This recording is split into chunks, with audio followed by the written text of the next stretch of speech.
We are back and ready to continue with the well, I say continue. We've got the last match of the day. It's going to be Bunnyhoppor versus Thijs coming up, and I'm pretty pumped for this one. We talked about it before the break, the very delayed break that I took, so my bad. But yeah, I'm ready for this one. This is going to be see who goes through on the Sunday, and is going to continue to play, or at least join in playing whoever takes out of Group B. Who do you think's got it, Sol? Is Bunnyhoppor going to take it, or is Thijs going to take it?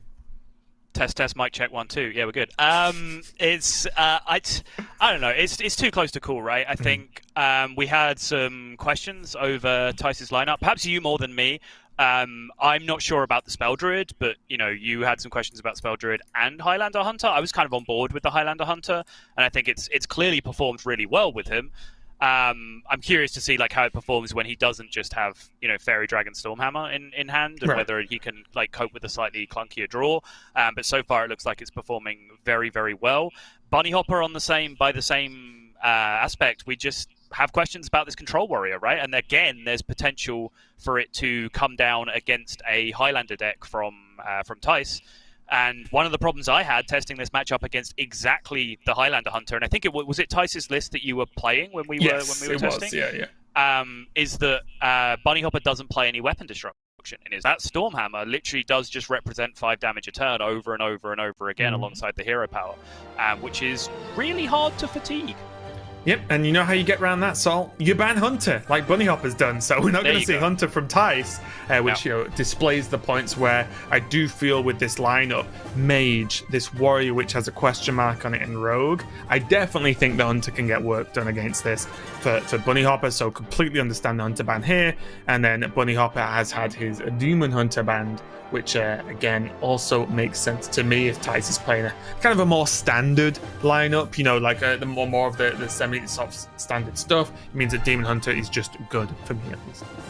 Yeah, it does mean that we might get a shot at that Aggro Demon Hunter versus Control Warrior matchup, which is not something we got around to testing, so therefore something that I'm pretty curious about, because I think possibly that might be the Warrior's time to shine.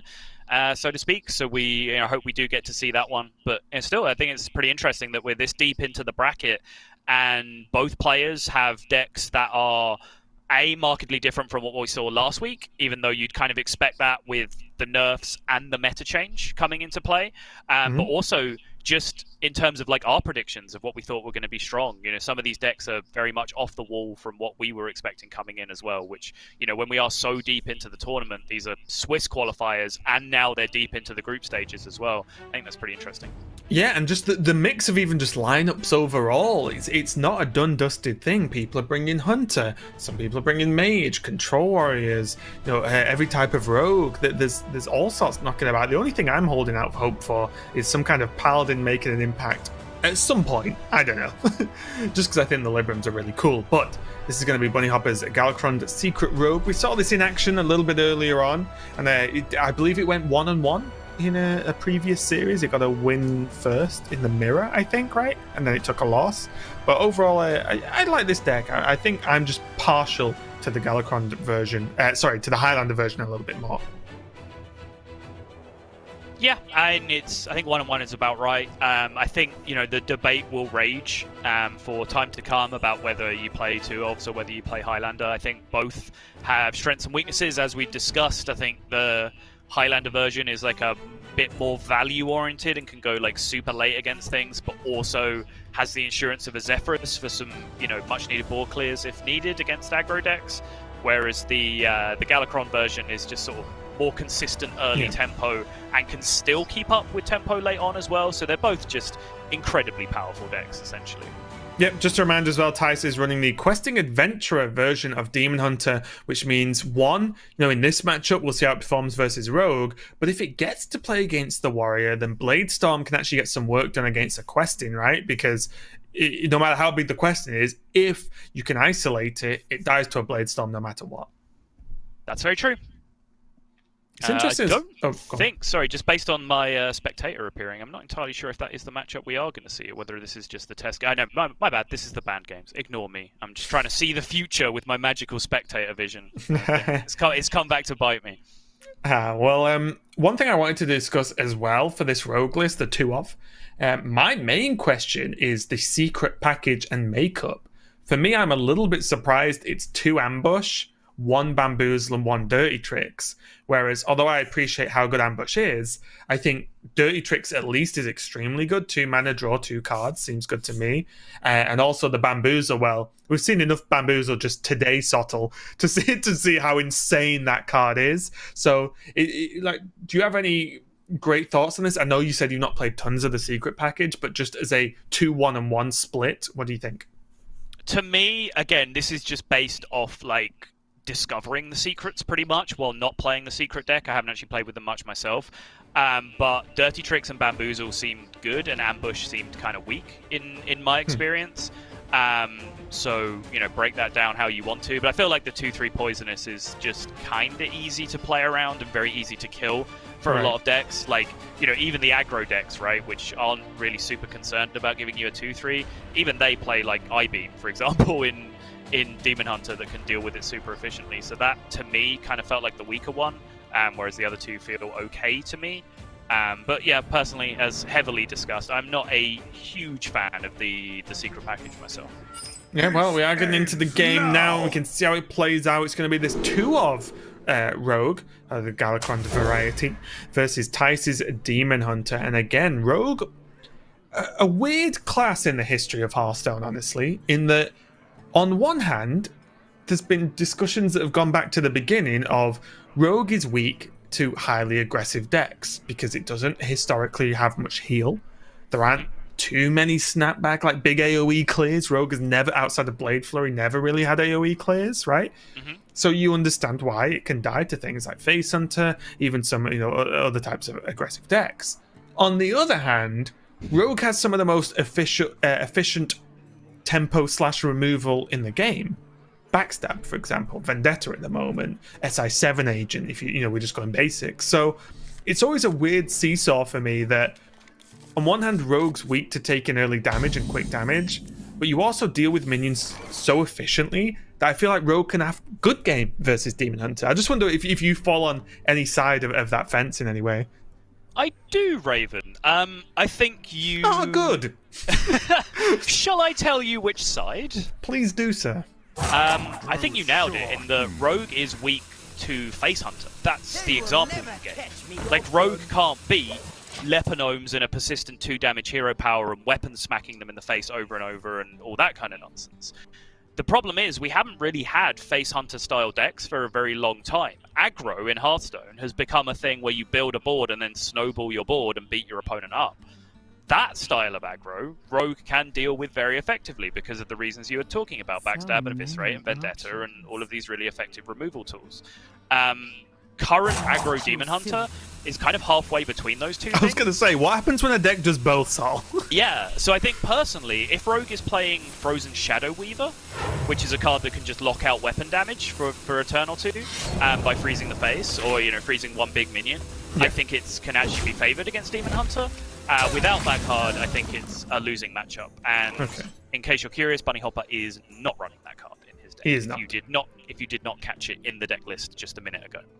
Right. There is some halfway stuff where the secret package can sometimes achieve similar-ish results, but yeah, overall, it's he's not really any hard free. So that's kind of where my question was leading to, honestly, is that Demon Hunter hits both targets, doesn't it? So we'll see how it performs, but double backstab, an early Hanar with a secret in hand and a blackjack.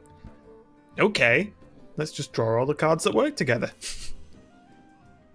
It's certainly a spicy looking hand, isn't it? And especially, this is insane, right? He backstabs into Hanar. There's pretty much nothing Thijs can do about it. Then there's ambush into Stunner if he needs to. Battlefiend's not it. I was going to say never underestimate the Demon Hunter because, you know, suddenly you're just going to get like Chaos Strike I-beamed or something. Just be really sad about your life. Yeah. But this is, you can see why this play is extremely strong from Bunnyhoppor here. He can react to pretty much anything Thijs does and still come out on top. He's even got the second backstab if he really wants. Like, if he wants to go really in. Like, well, that's the point I was going to make, is that I think this play gets better because he has the second backstab. because there's not really a huge chance that there's like a good blackjack stunner target on the board, right? You didn't see my air quotation inverted comma things, but I felt a good blackjack stunner target on the board. So sometimes you just aren't going to play the blackjack stunner here, right? You'll wait, you'll play the ambush, you'll just backstab, you'll spend your 1 mana on another secret maybe, and then of course because of the secret chain, you still then have another secret in your hand that you can use to activate blackjack stunner later, and you can just use the backstab instead as your removal tool. Yep. I will say, I definitely don't dislike the blackjack stunner being used as a tempo tool as opposed to, this isn't a great target. I think outside of the 1/1s that are summoned here, I would have probably blackjacked almost any minion, regardless. Raven, do remember this is a questing adventurer deck you're playing against. That does seem. How can they buff their questing adventurer if them cards cost like 2 more? Do you want to come on as a guest on Hot Takes one week, Raven, and just provide the dumbest arguments of all time? Is it dumb? Sometimes you do get so dumb that you cycle all the way back around to genius again. I will give you that. My strategy works. But yeah, my point being that is, seriously, there's a certain value to having more minions on the board as well as slowing down your opponent's hand is my overall point. Like I said, I wouldn't have blackjacked a 1/1 or even a 2/1, but if there was any sort of bigger demon in the way, then I wouldn't have been too upset by doing it. But this is nice because you just get more secrets, as you pointed out, and now Vendetta, due to the secret package, is live as well. And Thijs has no choice. He has to try and kill Hanar, because Bunnyhoppor would literally play the whole game with just secrets from Hanar at this point. This almost never works, right? It has to not be Noble Sacrifice, Redemption, and... Oh no, the Never Surrender? Auto defense is gone, right? Yeah, but Never Surrender, remember, would have gave it more health because he played the spell. Sure, yeah. Well, secrets, Bunnyhoppor? What a pair of absolute insane. Stunners, Raven. Look at I think I like dirty tricks here, actually. Yeah, his hand doesn't really do much right now, does it? He kind of needs some card draw. Yeah. The unfortunate thing now is, out of those, he can't protect his Hanar, because otherwise his hand doesn't need to do anything because he has infinite secrets. Which is why the card is nuts, right? The card is just as good, maybe not just as good, but the fact that Hanar plus 1 secret can be a 10 mana turn in a good way is incredible, right? It's a very small amount of card commitment.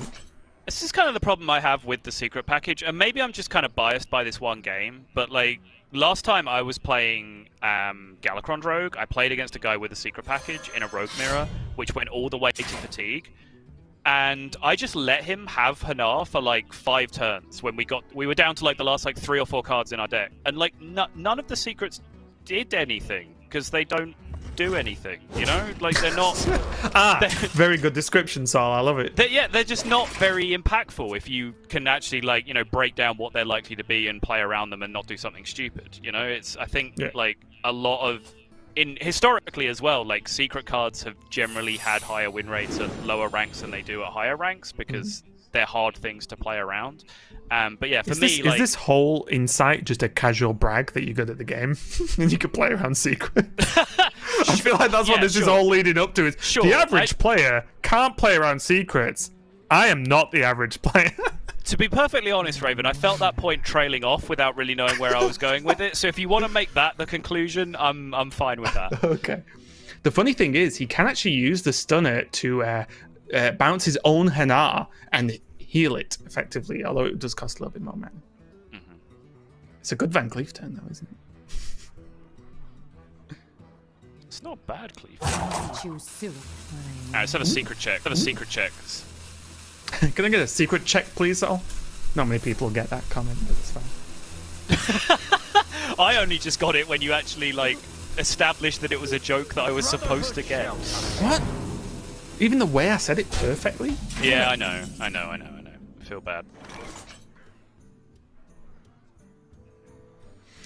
In the meantime, the Van Cleef has come down. causing a couple more issues for Thijs, and that's a couple is 2 more than he wants right now. Noble Sacrifice gonna not waste the weapon, it's gonna use it for charge, but because it is Warglaves of Azzinoth, it means he can swing it once again.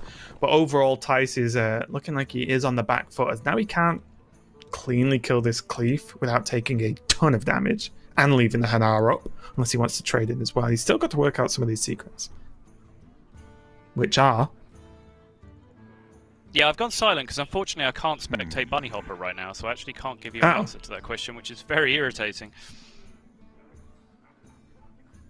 Oh, also as well, I kind of just passed over the fact that Kargath is in hand for Bunnyhoppor, which is insane.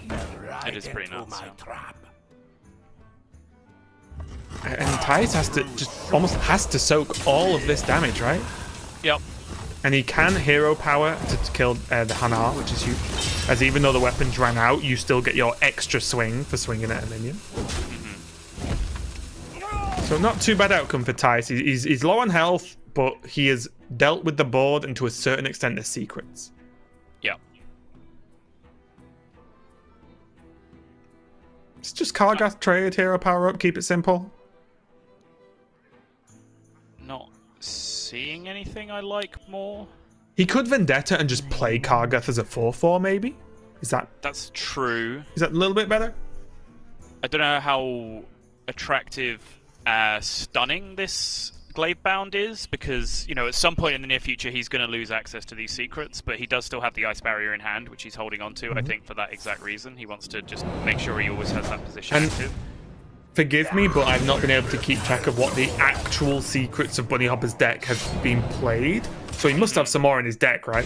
He's only played his natural ambush. That's the only one. Right, so he's got, what, 3 more secrets in his deck? What I mean is he doesn't need to needlessly play the stunners just because they're active now, right? Right. He's got... From Thijs' perspective, he's actually narrowed down to the point where he knows this is exactly Dirty Tricks, the rogue secrets that's in play. So he certainly will not be playing a spell unless he can very much get away from it. And now, looks like a Krond turn for me. Not the most mind-blowing one in the world, because it only draws 1 card, but it's 5 armor, which basically negated the last swing of Thijs' weapon, and also he draws 1 card, which gets him a little bit deeper, and most importantly, it gives him a way better hero power right now, because cards are what Bunnyhoppor wants. Yes. Speaking of cards.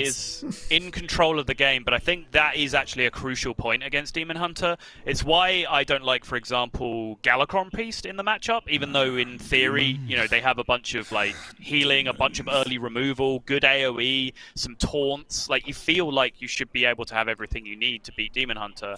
But the problem is they just don't have stuff to play. Like, you know, right. they generate some cards, a bunch of random cards from Priest and, you know, Thoughtsteel, for example, but like they don't just really have stuff to develop, and so they give Demon Hunter infinite time, and Demon Hunter with infinite time will kill just about anybody.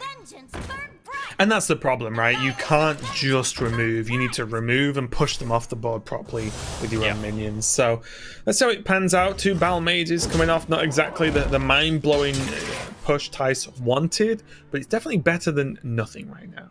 Is this just 2 Blackjack Stunners to bounce the 2 Battle Mages? That would look so sick.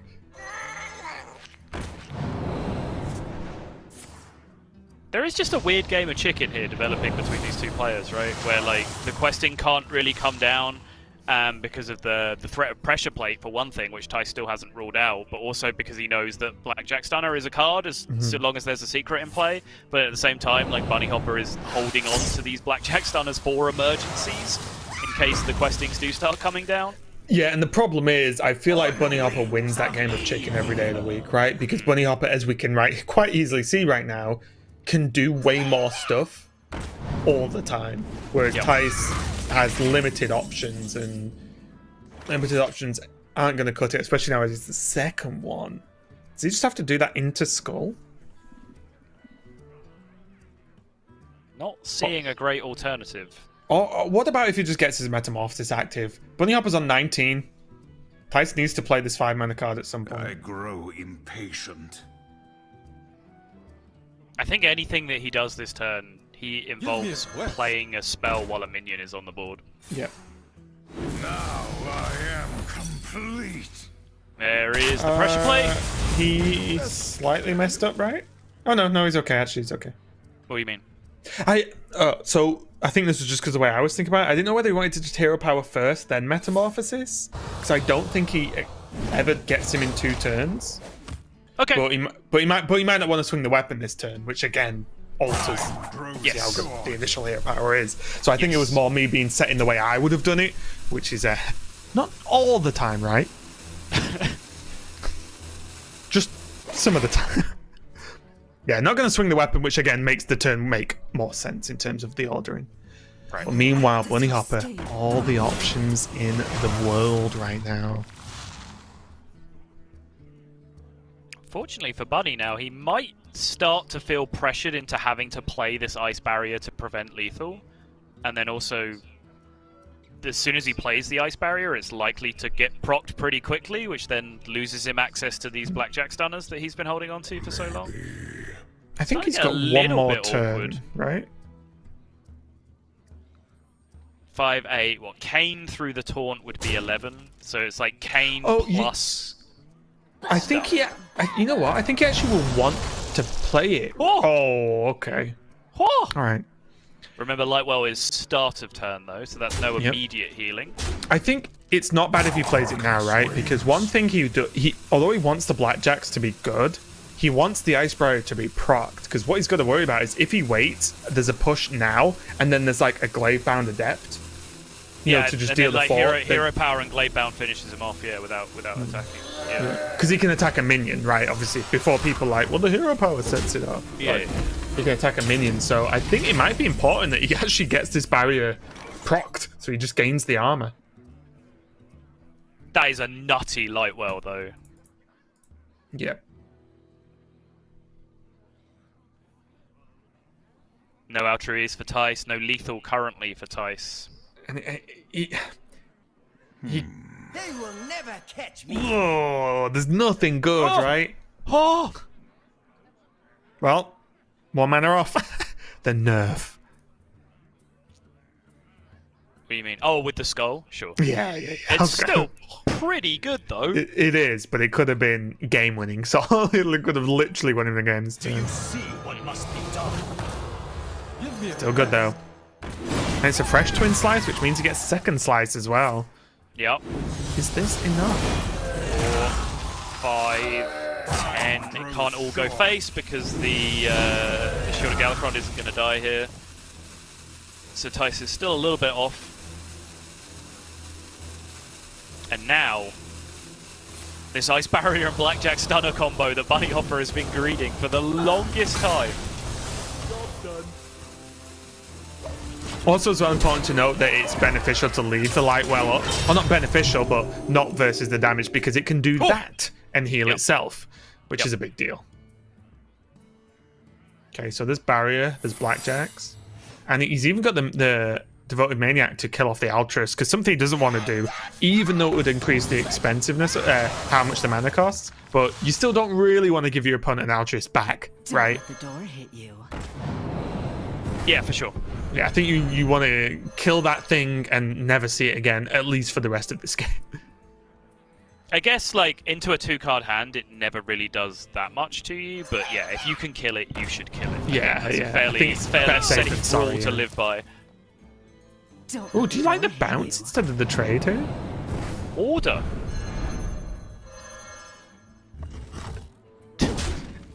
He's sapped the outcast card closer to the right-hand side of Bunnyhoppor's hand than he could have done otherwise, but I guess that's also based on an unknown card on the far left that could cost any amount of mana, so it's unknown information to Bunnyhoppor. I just wonder if he should have just killed it. I With guess the 2/2? yeah, because you can't guarantee it, but it could draw a card, and that card could, I don't know, maybe win him the game. I've not done all the outs and everything. Well, but... I think the more important thing is that him having this extra 2/2, Bunnyhoppor having this extra 2/2 in play is threatening his own lethal this turn, which I think is more important than It's only 5 though, one right? extra card draw. Sorry, what did you say? He's only pushing 5 this Yeah, turn. he's only pushing 5, but like without the 2/2, like Kobold Lackey from Miscreant isn't lethal, for example, because it's only 3 then plus 2. Yeah. And like for example, the Rush Lackey's lethal and so on with this outcome. Yeah. So yep, okay. Yep. All I see is weakness. Although, on that note, if he'd have just traded the 2/2 and still had a Blackjack Stunner in his hand, no, because he wouldn't have had the Ice Barrier anymore. I was going to say The attack almost always happens, right? he can super bad Shadow Step his own Kobold Lackey for that same amount of damage, but yeah, that doesn't work. Now that's the ice, Oof, the Ice Barrier will go down, and Kronks is going to end this one. That was an absolute marathon for a Demon Hunter game for sure. But Bunnyhoppor's super patient play with his Blackjack Stunners. Remember, they were in his hand from turn 1, essentially, and they were the last thing he did in the game, which is kind of crazy if you think about it. It is, considering the 2 cards of his opening hand, not only in terms of his restraint and control of, actually keeping hold of them, not using them on targets that existed, and hold them till late game, but also he kind of played the game with 2 less cards in his opening hand against Demon Hunter and didn't just die. So, which is incredible, right? Imagine playing the game with 2 less cards in your opening hand and winning versus Demon Hunter. I mean, imagine the game playing versus Demon Hunter and winning full stop is pretty impressive in itself right now. So it's looking pretty good for Bunnyhoppor, taking a win there and knocking Thijs' Demon Hunter out. And that means there is only Druid and Warrior left. Yeah, and of course we are going to see Bunnyhoppor stick to his guns here because he is forced to in Last Hero Standing. He's just going to be back on that Rogue once again. Historically, Spell Druid has done pretty good against Rogue because it's kind of flick or bust for them most of the time. The Highlander list can play like a Waste Warden sometimes, which kind of helps the matchup. But for the most part, they just don't really have the tools to deal with Glowfire Swarm, apart from that one of in their deck. But it'll be interesting to see what Thijs goes for. Yeah, you've not lived until you double Waste Ward in a turn or something versus a big Druid. Like Waste Warden, Waste Warden, Shadow Step, Waste Warden. I've done that against a Druid and they were not happy about it. It was a lot of fun. But yeah, just a reminder as well, this is going to be the last match from the EU region for today, but Americas is going to follow straight on. The guys are ready. I've seen Froden sending some funny messages watching anyway, so I know he's ready at least. So yeah, there's plenty more Hearthstone coming up. I can't tell you on broadcast what you've missed, but I'll tell you in a break. But yes, there's plenty more Hearthstone coming up is my point. So even if you have only just joined us here in the European region right now, there is tons more Hearthstone to watch, or you can check the VODs out as well soon anyway from what's already happened. So tons to watch, tons to do, tons of Hearthstone to play as well for these players. Bunnyhoppor currently leading 1-0 over Thijs here, as like I said, still just has that rogue left. Yeah, it's... I still personally... I don't actually know too much about the Warrior Rogue, because for me, those 2 decks have kind of missed each other. I played Rogue a lot early on into the expansion. I played Warrior a lot recently. But when I was playing Rogue, the Warrior didn't exist. And when I've been playing Warrior, like Rogue isn't super popular anymore, particularly like 2-of's Rogue. So it's not a matchup I'm super well versed in. But yeah, it's no surprise to me here to be seeing Thijs queuing up this Druid. Let's see how it goes. Double Overgrowth in his opening hand. What do you make of this? Do you like keeping both, or do you only ever just want to keep the one just to make sure you actually hit it on 4? I think early Glowfly is extremely strong against Rogue, so I would be tempted to mulligan more aggressively for that, but it seems stupid to throw away any of these 3 cards that Thijs has thrown away, so I'd be having a serious debate with myself. And then what I would do is I would pull up Gia's Mullet Over YouTube video that tells you everything that you need to know about mulligans, and then let her answer the question for me. Sounds like a reasonable plan, yeah, but it looks like Thijs is going to be keeping the Double Overgrowth. And I think the main thing here is it just sets him up so well for the mid to late game, like so well, right? It's almost like his whole game plan is just in his hand right now with this Overgrowth into an Overflow to just draw so many cards. It means he's gonna have more options, and if he makes one of those awkward boards once, it probably sticks around, which means he should win the game off the back. Sure. And the opposite of the previous game, on curve stunner. literally night and day from what we saw in the previous game. Bunnyhoppor was the greediest man alive with his blackjack stunners against Demon Hunter, but against Token Druid just jams it on curve. We're gonna start getting in for 2 a turn with this bad boy. Oh, not even a terrible lackey to just throw away on this turn. On wings of evil.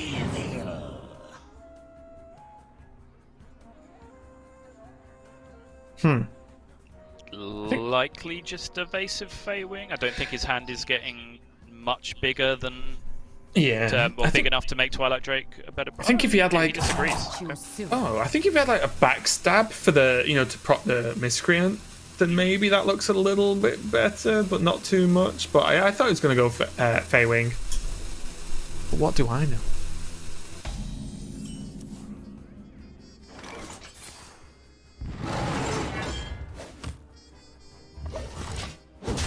Okay, care to explain the lack of attack, Sol? He needs to seal a fate target. He doesn't want to seal a fate. He doesn't want to seal a fate one of his own minions. He doesn't want to seal a fate his own face. So he knows if he doesn't attack, Thijs hero powers goes to 31 and then goes back down to 30 by attacking the minion. I was gonna bring this up in more detail on the previous turn, where I wasn't sure about the lackey usage because he may have needed to hold on to the lackey to activate his miscreant, for example. But then, seeing Bunny skip the attack there, that makes his curve work, because then he can just seal a fate on 3 into miscreant on 4, and so on and so forth. Exactly, yeah. But funnily enough, it is. So let's go. I always like in these not cute plays, because that seems to make them not sound good. But that these was just plays, a good play. Yeah, yeah. That's what. But you know what I mean. It's fancier than most people would do, right? So. Would Thijs ever trade into the 2/2 then and poke it for 1? To take damage. You know what? No, I'm not being serious, right? Because my point is, if your opponent gives you that kind of heads up, how far do you take it as the opponent? Well, right? so the problem is it's not even better, right? Because then they just hit you for 2 again. You're still at 27, and then they seal a fate their own minion. They're 1/1 that's still alive. Sure. Okay. Right. So it's not even really an improvement. Yeah. Okay. Would be funny though. But anyway, the Twilight Drake. Yeah, the main thing here, and the difference, I guess, the way it's played out between the Feywing and the Drake, is this Drake has 6 health, not 4, which is a little bit harder to deal with. Although the only versus minions though, right? Versus minions, because the Feywing can't be targeted with spells, which means it's kind of harder to deal with, but only takes 2 2/2s to kill instead of 3. So it's all about what Bunnyhoppor wanted to be stronger against. Yeah, I will also say that I hadn't fully realized the Seal of Fate play when I was saying that the hand wasn't going to get big enough for Twilight Drake, which meant that he would have had to play cards, not just generate more lackeys in his hand, which the Seal of Fate did. So with the Seal of Fate line that Bunnyhoppor found, making it a 4/6, obviously it's debatable against Feywing, as Raven was saying. It's just, would you rather have the more aggressive minion or the better trading tool, I suppose? I always feel that if you forgo face damage to your opponent and are not prepared to just Seal of Fate your own face, then you're just not good enough. I think that's a sacrifice you should be willing to take as someone who plays aggressively. But moving into this turn for Thijs, he has Forest Aid, he has Overflow. He also has 9 mana, which is hilarious. Druid things. Yeah. Oh, yeah. And these cards are castable. Yeah. That was very good in time, Mafia. Good combo. Okay. I think I definitely like this over the Overflow, because Thijs does have stuff to do, and Overflow would just give him more stuff to do next turn as well. I think you just need to get a little bit worried about this board. It's not mind-blowing, but the bigger board your opponent has before you make minions, the more your tokens are just going to get traded off straight up, which is bad. Yeah. I think if Bunny had got a more aggressive minion off the 4-drop evolve there from the Evil Miscreant, then Thijs might have been in a real world of trouble here. But the fact that it only had 2 attack, the damage isn't ramping up super quickly. But the 2/4 even can at least eat up a couple of these tokens as well. It's not the worst stat line, although it obviously could have been better. Yeah, it's a decent shape for trading. It's just a bad shape for going face, which is what I'm interested in. Always a shame, isn't it? Does he just go all into these lackeys as well? I think I like it. Just Kobold, play the Titanic, and just chuck it all there.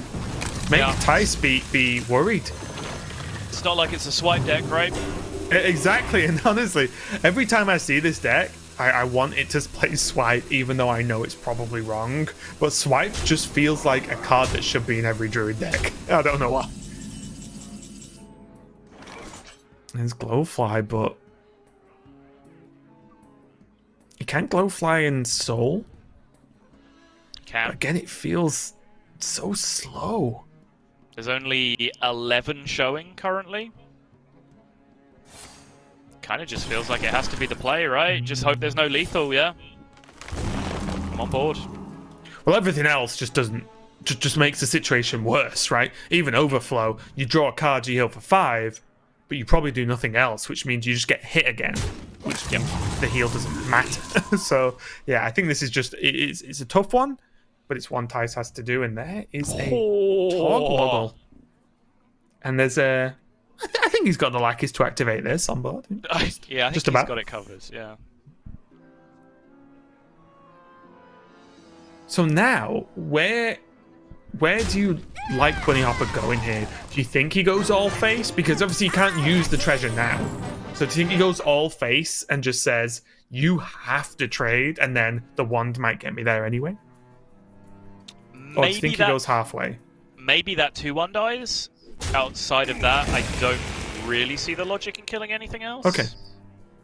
That would have been my thought process. I would have been the same. I'm just wondering if he's ever scared of, like, I don't know, what's the worst or the best play Thijs could make for himself? Gift of the Wild? I'm not sure he even plays it. He plays one. He does? Okay. Yep. The slight stall in that conversation was me opening up the deck list to double check. Okay, well, KT ain't gonna cut it. That's a lot of mana in his hand there, isn't it? It is. Just a casual 1 billion mana. Wow, Bunnyhoppor traded much more aggressively.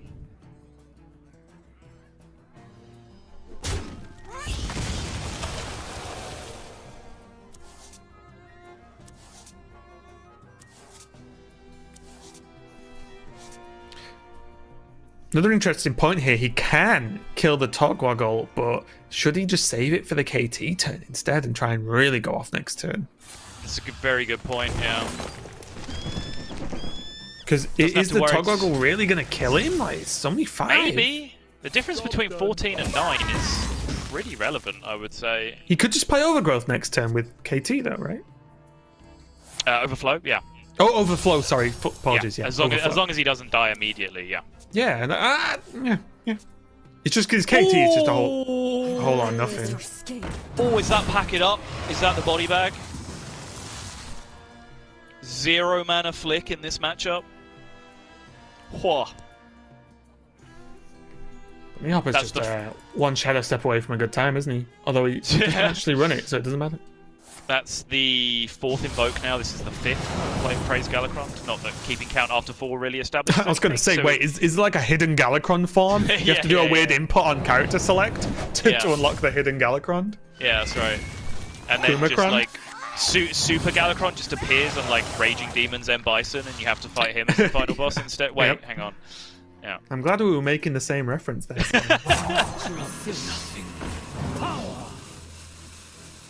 Oh! Sinister Strike's a good card. Just pop it. I mean, that's his Shadow Step, right? That's true. That is true, actually.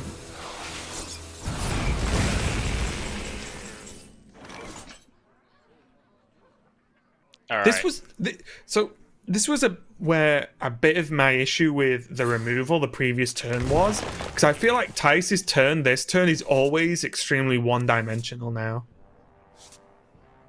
Okay, it's a little bit better now, but... How illegal is this Kaothas turn? It's pretty spicy, right? I think he has to do it, right? Mm-hmm. I'm surprised he's not just locking it in now. Is this right? Thijs hasn't played an Innovate yet this game, so he has 2 Innovates remaining in these 10 cards that he can get to. Yeah, he's not innovated. He coined Overgrowth into Overgrowth. Yeah. So if he can dump enough cards with cheap spells to play his Overflow, then he's pretty likely to hit Innovate for more disgusting stuff.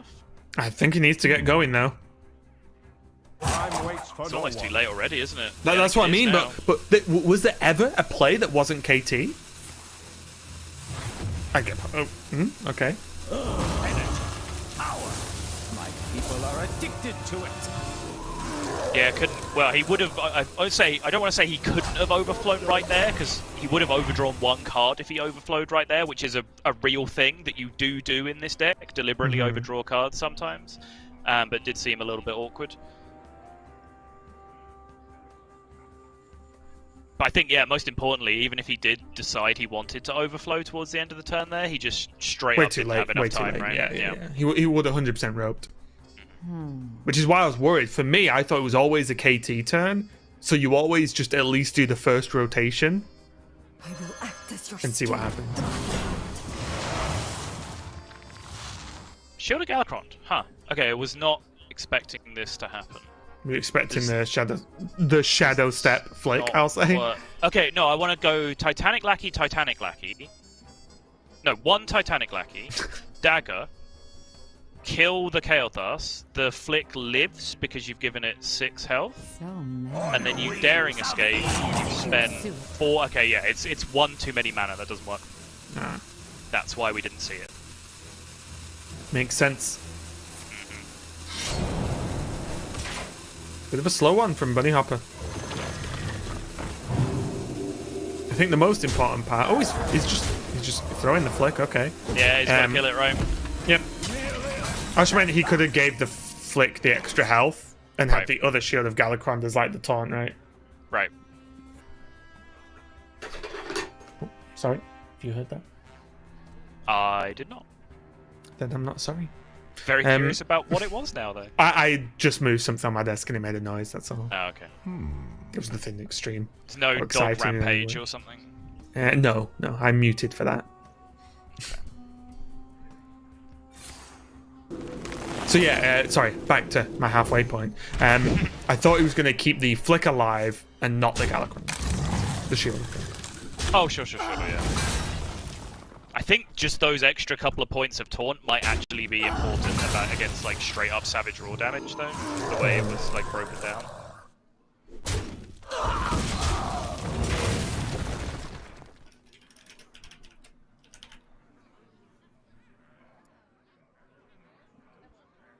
Does feel kind of bad not to have that flick back in your hand in this matchup, though. Yeah. Maybe there's the worry that the more you commit to that kind of play, you might throw the game by trying to like force it, if that makes sense. Like sometimes you get tunneled into one thing and it makes your turn bad enough to actually that loses you the game, making a bit of a bad turn, as opposed to, you know, trying to do the fancy big thing. Yeah. It's just awkward that turn because obviously the Kael'thas needs to die as a huge priority.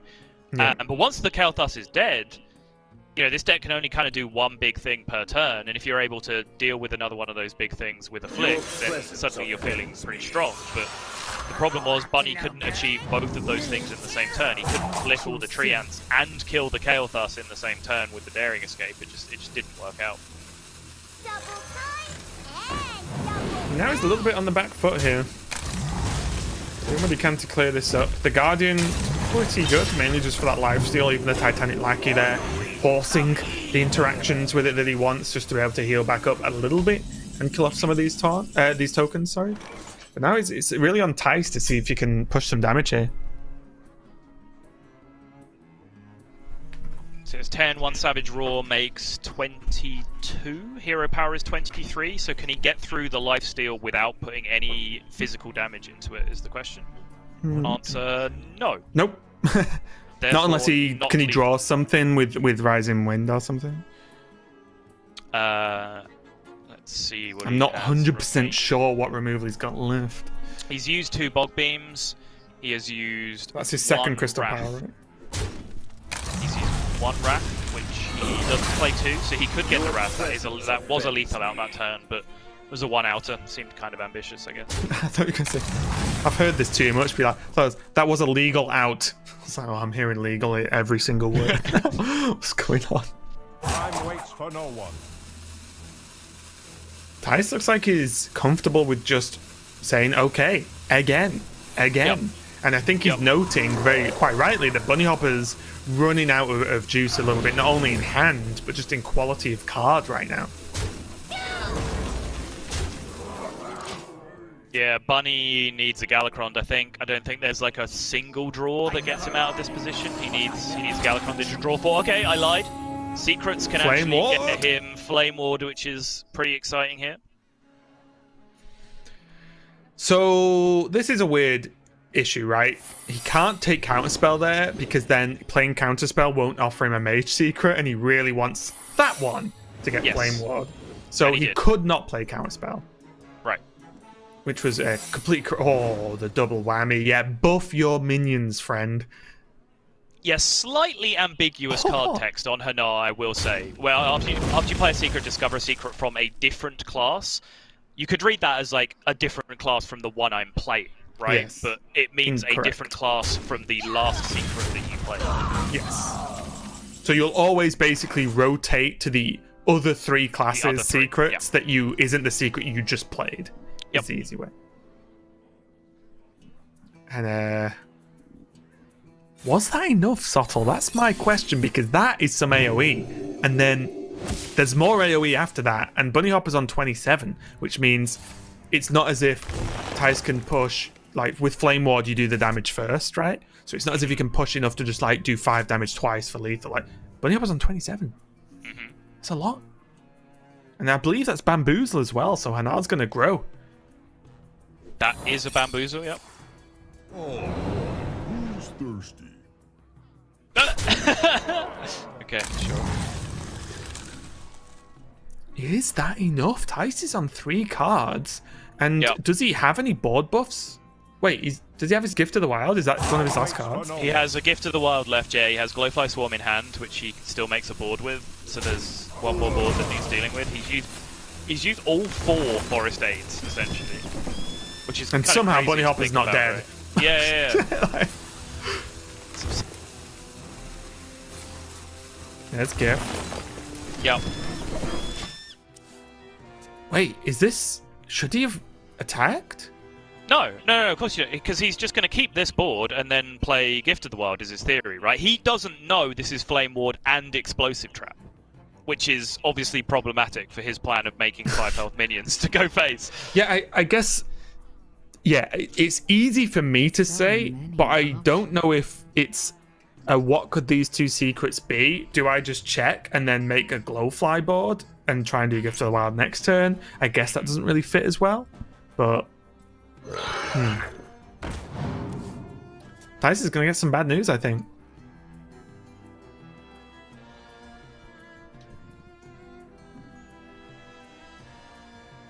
You just blackjack like a Trian or something. Just get back to that. Just blackjack your big old whelp and then play it for 7 next turn and draw your Galacrons. Now that's a play. Yeah.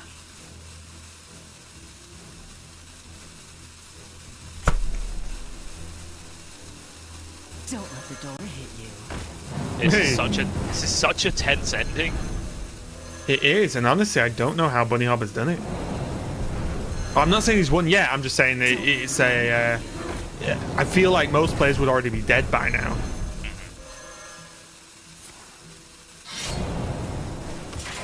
Just 2 4-mana 2/2 Triads. Bunny is reducing damage on board here because there is still also 1 copy of Power of the Wild remaining for Thijs. I think that is now his last card. Yeah, so in that case, he would make 6 health minions, which of course plow through Bunnyhoppor's defenses here. So Bunnyhopper is smart, even though it looks like he's got him covered. Bunnyhopper is very smart here to still reduce the 3 health minions on board. And also, Thijs could get it because he could Wrath, Innovate, Power of the Wild, Gift of the Wild, right?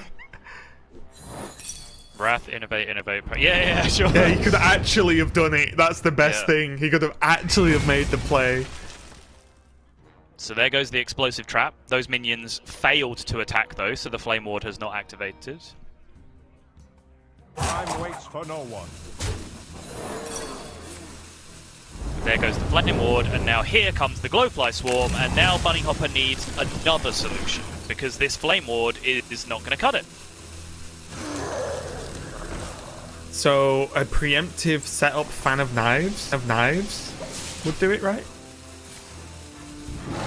Oh, I guess not with Power of the Wild, sorry. Not with Power of the Wild. Yeah, you're right.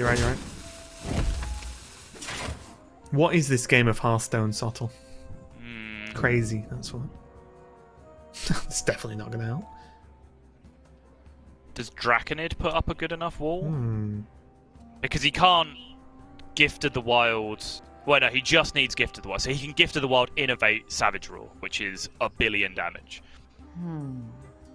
So no, Draconid does not put up a big. So he has to try and kill as many as he can? Yes. Oh, not. I think he was really looking for Ethereal there. Yeah. Even Kobold. Just to try and minimize on board, but I don't think Kobold would have got there. There's a couple of like rush outs and Hog Rider and like Bluegill Warrior from this, but I don't think it's going to be good enough. Choose Sue.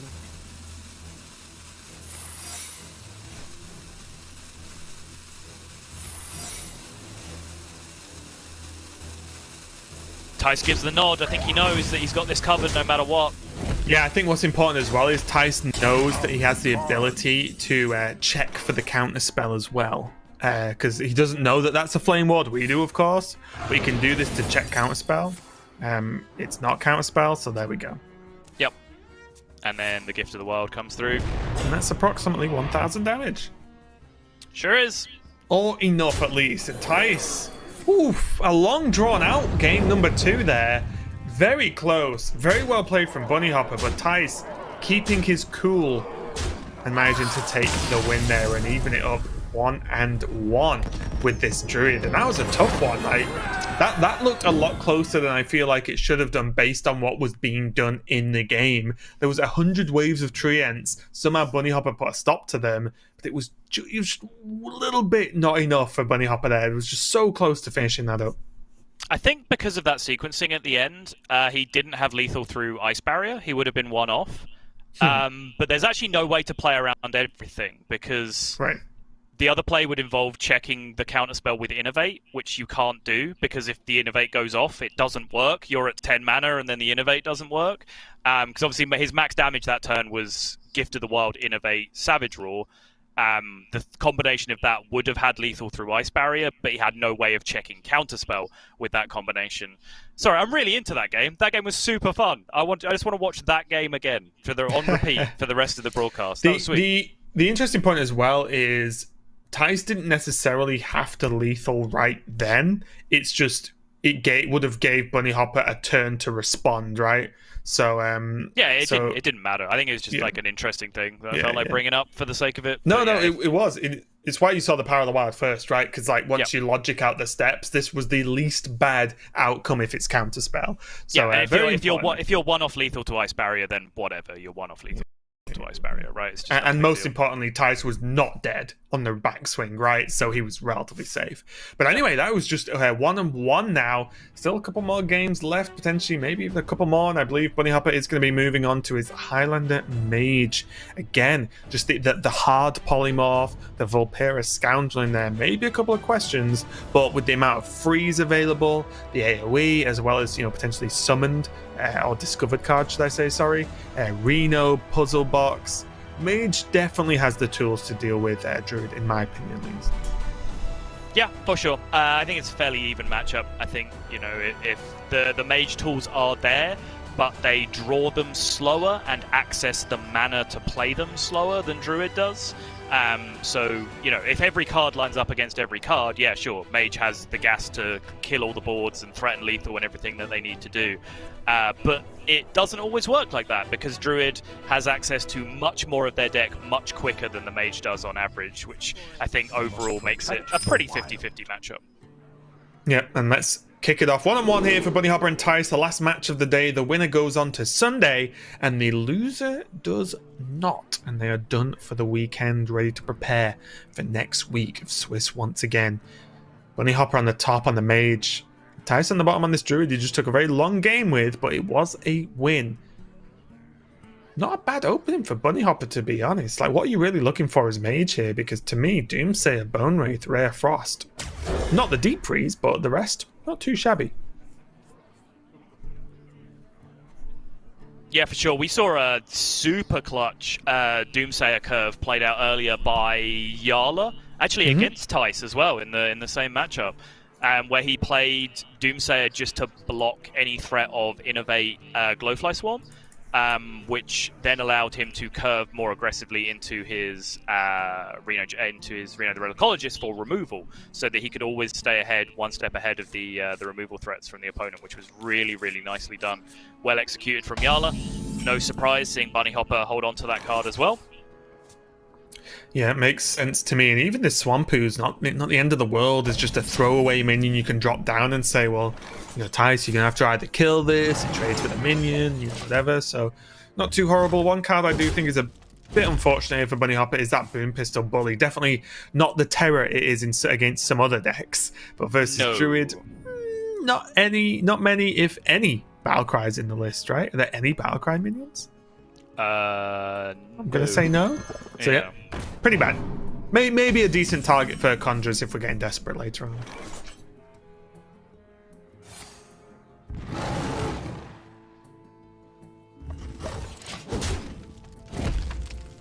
See now the value with Overgrowth ×2, and most importantly a Mount Seller in the hand there, that Thijs looks like he wants to hold on to these cheap spells to combo and try and just get one of those awkward shaped boards that Mount Seller's decent at doing.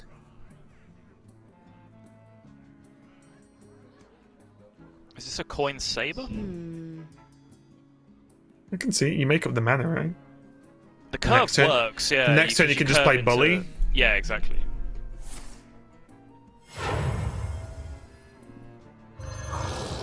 Also, already it's just there is Druid kicks in a little bit later and has the big turns of board creation, but for now Bunnyhopper's got a good amount of health and attack on board, which means he can put some level of pressure onto Thijs right now, especially with this Boom Pistol. Kind of a weird way to see Reno Mage played, you know, as like the minion aggressor. Just curve out and hit them. Yeah. Just play Highlander and it's great. So yeah, a bit of a weird one, but we saw Bunnyhoppor earlier today with some exemplary Ray of Frost skills, and I think that might come into play again, just really changing the damage points for Thijs on some of these wide boards if he gets to make them. The Expired Merchant, where he's just knocking it out the entire game. Yeah, oh, hey minion, you're not allowed to play the game. Go away. Yeah. Here we go. Thijs gonna go off. Well. Hello there.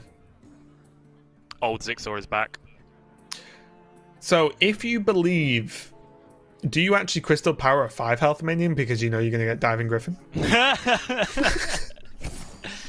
In the spirit of APAC, yeah. Oh, close.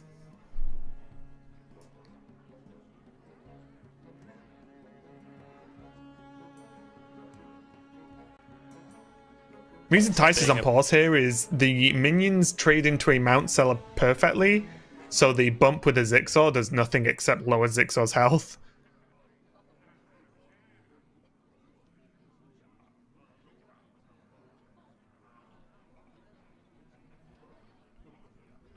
I wonder if there's going to be a freeze kind of removal turn going on here. Is this such a bad Doomsayer turn? Or do you think he wants to just be able to protect it with Bone Wraith a bit more? I think he might just have to ping this turn, because otherwise clear. Okay, so if he didn't get anything off this Discover, which he kind of didn't, at least not for this turn anyway. Not playable, yeah. I think if he doesn't ping the Mount Seller, his removal for the Mount Seller is just way too ugly.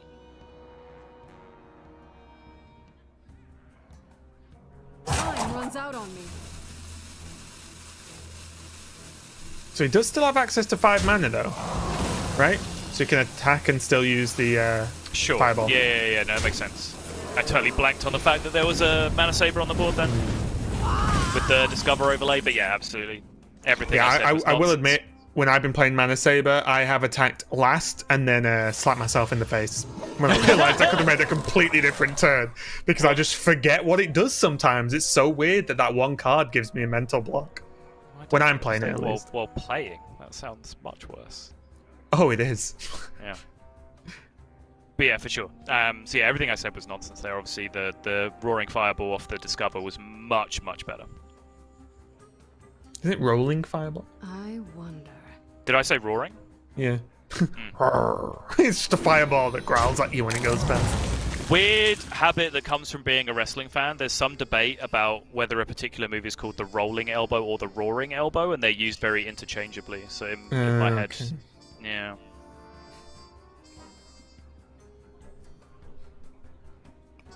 In my head, those two things are just the same. Yeah. What about seeing him at Wind Fury Rush? Is that too crazy?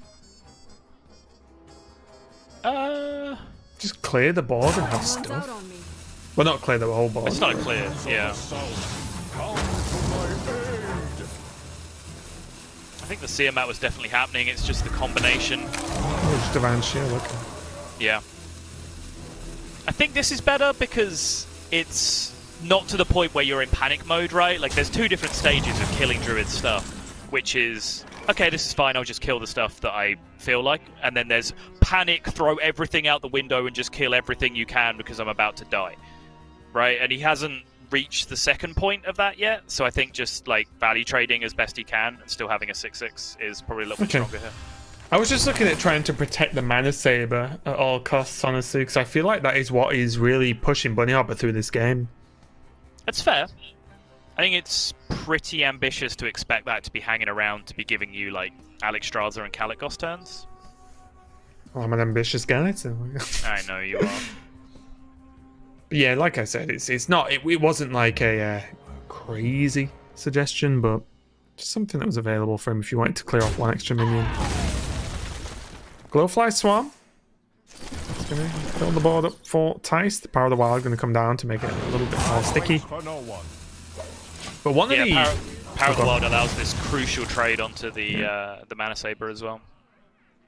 one of the outcomes of the Discover earlier for the Rolling Roaring Fireball is that he didn't take Nova, which means Nova Doomsayer just wasn't a thing that could happen. Yeah, so now that's fair. I feel like Doomsayer is going to be quite hard to play going forward, unless there's like, I don't know, Discovers a big AoE, Yogbox does something, those kind of weird things happen. But in general, I don't think Bunnyhoppor is going to play this Doomsayer with much expectation for it to live. Yeah, I mean, he does still have his Natural Frost Nova and Natural Blizzard in his hand, but Yep. yeah, he doesn't have those cards right now. So It's kind of a cool play, honestly. It's kind of like a halfway, right? If you kill the Doomsayer, you're really clearing the Tiamat as well. If you don't kill the Doomsayer, sweet. So it's one of those kind of neutral outcomes for both players here. But most importantly, I think it just gets Bunnyhoppor closer to his 10 mana turns. A bit safer. yeah, this is a very clunky looking hand so far from Bunnyhopper's side. He's basically drawing all of his bombs and none of the big removals that he needs in this matchup.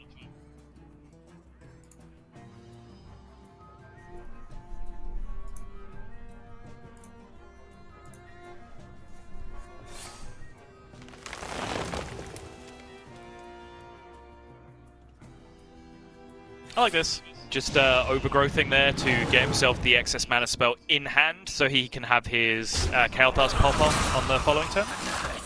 Yeah, and I think on that note, Bunnyhoppor is probably aware, right? It's a fairly common setup to just get it done, especially with KT costing that more mana. Means you can't do it in the same turn now, unless you have an inhibitor. So as of right now, Bunnyhoppor is doing almost nothing this turn.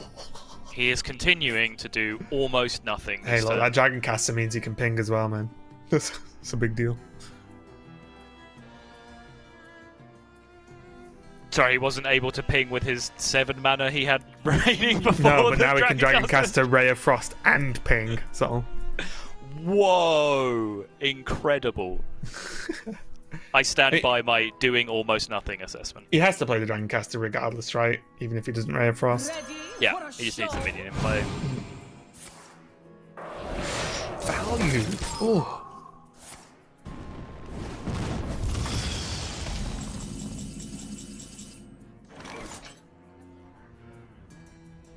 Well, this is going to be a big turn for Thijs. Oh, sure is.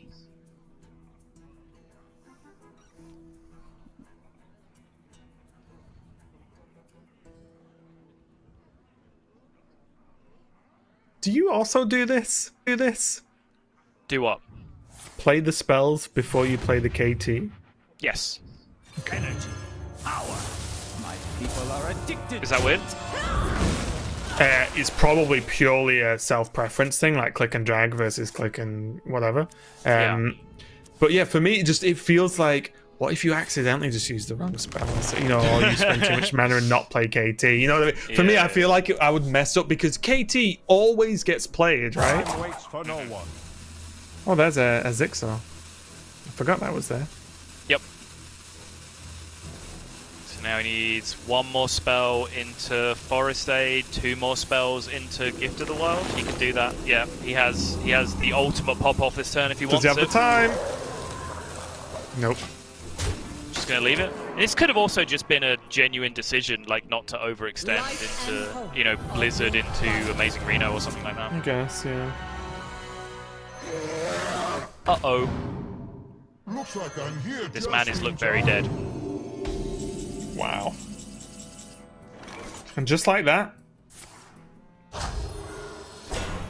Thijs locking in. I'm 18, pretty that's sure he knows it's 19, lethal, right? that's 26 plus 1 million. Yep.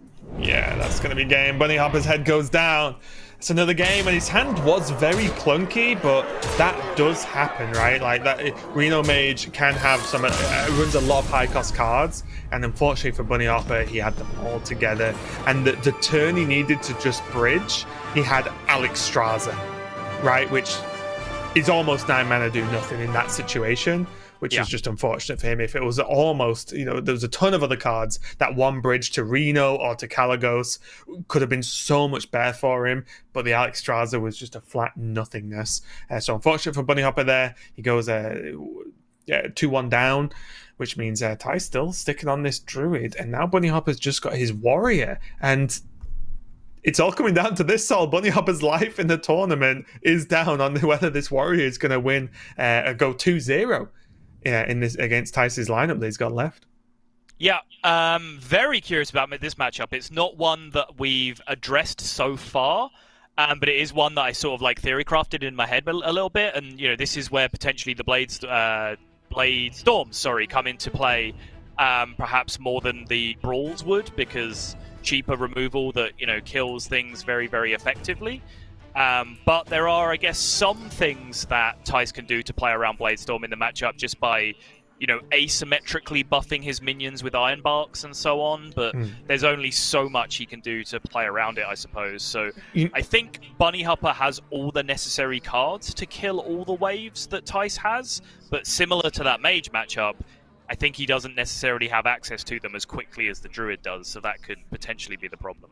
You know what I'm mentally preparing for, Sottle? Go on. The Glowfly, maybe not on curve, but, you know, early, yeah. Moonfire one of the flies. Yeah, that is what I'm ready for, because that's a would real be play. the sickest play. And there's tons of stuff, right? You know, you can wrath your own minion for one as well. So that's definitely something that Thijs should have at the forefront, because I feel like it's not even an overcommittal to do that. It's not even being overly silly, where people, you know, go too heavy about playing around removal. I feel like in this matchup specifically against the deck Bunnyhoppor has made, that card right there, the Bladestorm, is probably just #1 priority, honestly. Yep. That is a great catch. I think that is absolutely something that you'd be doing in this matchup. Because I think the risky skippers, you can't often play around, because they just do it, right? You know, they're always going to risky skip you down. But the Bladestorm is a 1-card answer that you can make very much less efficient.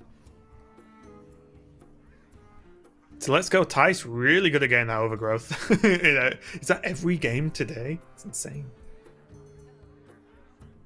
I think so, actually, yeah. What now? This is definitely going to be one of those weird questions where, again, yeah, Bunnyhopper's playing a control variant of the warrior, but I feel like if you just say, oh, Druid, you can kind of like do what you want for the first 8 turns of the game. Like, does Thijs... So I guess here's my question, right? Do you think Thijs needs to rush anything out to try and beat the curve for Bunnyhopper? Or do you think Thijs should try and store up to make like the ultimate anti-warrior board? I think it's going to be like wave of threats after wave of threats. It's going to win the matchup. But obviously, as difficult as you can make each of those waves for things like Bladestorm and Risky Skipper to deal with, then obviously the better. So you want Thijs to play like the ocean and not the mountain, is what you're saying? Sure.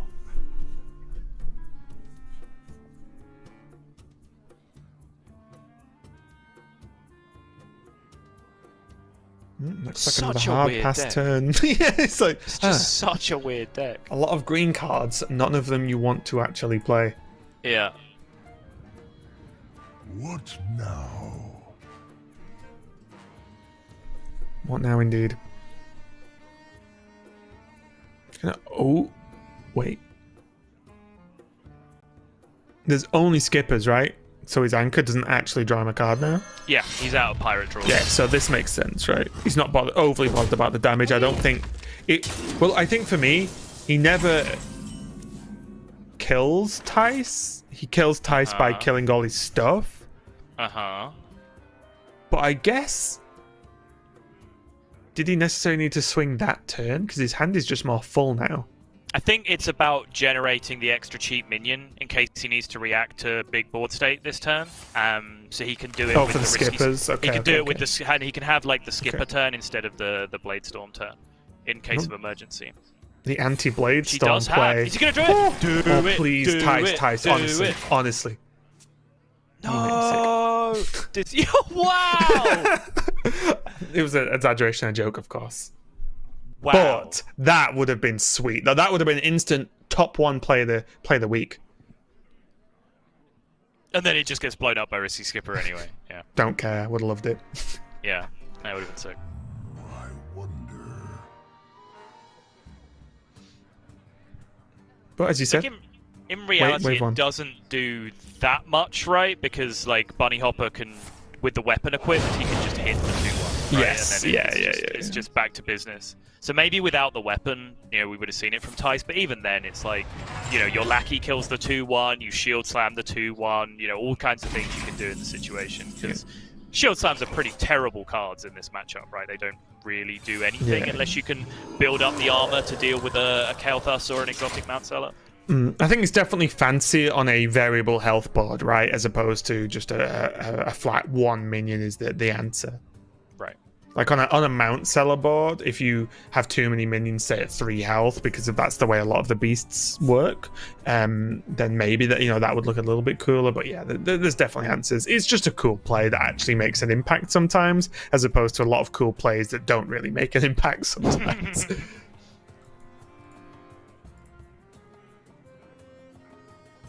But this is kind of what I'm suspicious about, right? Where, like, Thijs just keeps playing a board, and now, like, 1 Bladestorm's gone. 1 Risky Skipper is maybe about to go sometime in the near future. And then there's just more... There's just more Forest Aid, and then more Forest Aid, and then more Forest Aid. Like, can Bunnyhoppor keep removing all this stuff? I like what he's doing here by, greeding his removal as much as possible. By taking, like, a half removal turn here. Yeah, and I think that's the break point, right? Bunnyhoppor has to not remove everything to be able to remove everything, if that makes sense. You know what I mean, right? And it's all about the balance. And I feel the second Bunnyhoppor missteps and doesn't quite do enough, that's when he'll find himself in trouble. Because one issue I think he might have later on is not only... I think he'll hit the point where he has to clear and heal. Yeah. Or armor, should I say. And he won't be able to do both. And I think that's like that will be the defining point in the game, unless Bunnyhoppor just literally does not have access to an AoE removal 1 turn, and then of course he just dies. Right. Bunny holding on to this last lackey here as well, I guess valuing it as a Risky Skipper proc, as opposed to he could have obviously rushed his Kobold Lackey and killed another 2/2 here. I think with the Battle Rage in hand, the cheapest possible minions to proc Risky Skipper. Although I guess no, that's nonsense. Like a 2-mana minion that stays alive and stays injured is better for a Battle Rage turn than a 1-mana minion that dies, right? Important as well, the Armor Smith play might win or lose the game too, because if Bunnyhoppor can use the Armor Smith like removal in the fact that he could take an extra turn of not removing something because he can soak the damage if he gains enough armor from the Armor Smith. But my issue is Bunnyhopper's got a lot of cards in hand right now. He has to do something. And if everything's a okay, that's a good draw. If everything's like a combo piece, but you don't want a combo yet, I don't think you could just pass, right? So, yeah, basically, the deck and the matchup seems hard. There's the Armor Smith right now. So, Mercenary on the Armor Smith, do you think?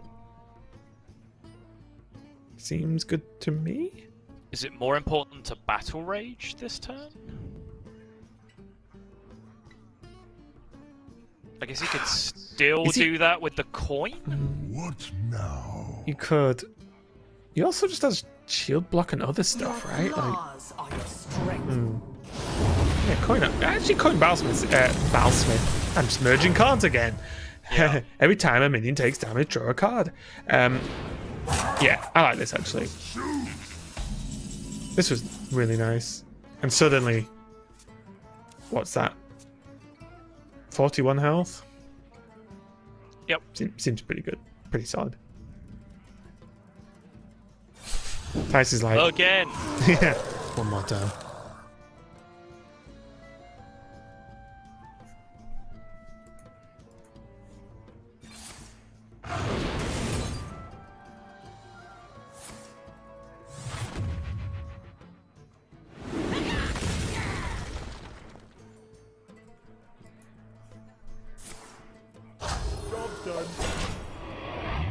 My hand is full. Okay, not that big of a deal. Although it's one of the tools that can do that half removal turn we talked about, where you gain enough armor and kill a beefy-ish minion. It's quite expensive for that role, but still, it's not the best card, not the worst card, so you get away with it. But cards like this Corsair Cash, he probably just wants to get rid of pretty early here. Just get it out of it. Just make space in hand. Shield Slam Kargath Bloodsworn this turn, potentially? I thought you were shushing me then. I was like, my job is to literally talk. Wait, what was I doing? Well, you went Shield Slam. Oh, so I thought you were see. just telling me to shut up. I was like, no. But yeah, the Shield Slam. Don't worry, Raven. If I wanted you to shut up, there would be no doubt about the matter. Good to know. Good to know. Yeah. I think Thijs might be kind of dead here. Yeah. Warrior coming into its own? Question mark. Is this the matchup? Well, I think if there was ever a matchup it could do well in, it's you know, oh, can you clear off waves of relatively low health minions that are pretty consistent? Yes. Yeah. Like, can you do anything else? Well, that's my question. You know? Yeah. But I think if it's ever going to do something, it's this and Demon Hunter, I guess, right? Are the two more sure things than anything else in the meta right now.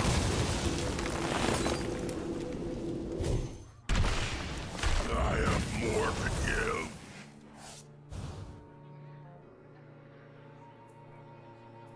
I think Mount Seller boards might actually be the best thing Thijs has. Yeah. He only has one Mount Seller, right? So that's kind of a problem. Yeah, that's the issue, right? Thijs has a ton of stuff, but the stuff is all 2 health. It's all symmetrical minions. Which means it all dies quite easily to the light AoE. To Blade Storm, to Risky Skipper, yeah. Here's a Blade Storm. One Blade Storm, one bye-bye. There is only one Brawl for Bunnyhoppor, though. That was one of my question marks about the deck earlier. And Thijs still does have several boards left. I think he still has one copy Glowfly? One Glowfly, yeah, and the exotic Mount Seller, but he is once again completely out of Forest Age, right? Yes, Yeah. he is. And he has one Soul of the Forest, right? Yes.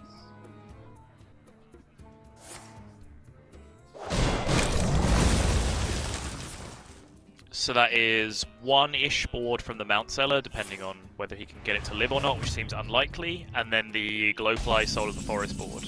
And against that, Bunny has the Risky Skipper and the Deathwing and a Brawl in his deck somewhere. I supply only the Seems like Bunny's okay here. Yeah, and I do agree with this, though. I think Thijs just has to just keep going until maybe there's a turn where he doesn't have it. Okay, that's a big deal. That is a huge It's an extra deal. wave. It's an Yes, extra it wave. is. Exactly. That is an enormous deal. And the poisonous minion means that now the Deathwing clear isn't real, but the Brawl's drawn off the top! Wow. Can he... Yeah, Skipper doesn't do it here, even if you Blood Swan it, right? So that's not No. going to be enough. Skipper doesn't come close. This was going to have to be the Deathwing clear, which was fine, right? Like, it was, you know, remove the Cobra from the equation, and then there was 6 attack, 9 attack, 11 attack total. So it was, Deathwing was going to be a full clear pretty often. But then, boom, no, poisonous minion. Screw you. You can just hit this first, and then you lose. Is it just Deathwing anyway? Oh! So look at his health. You are a gamer.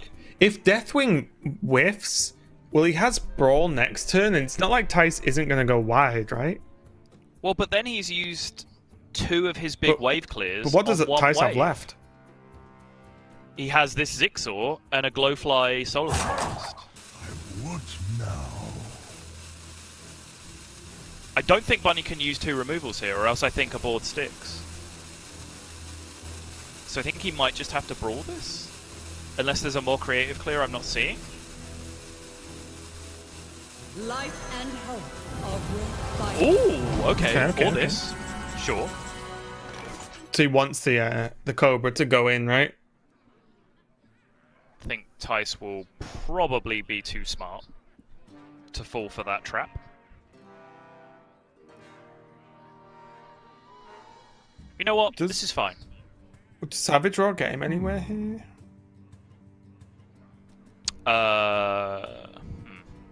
No.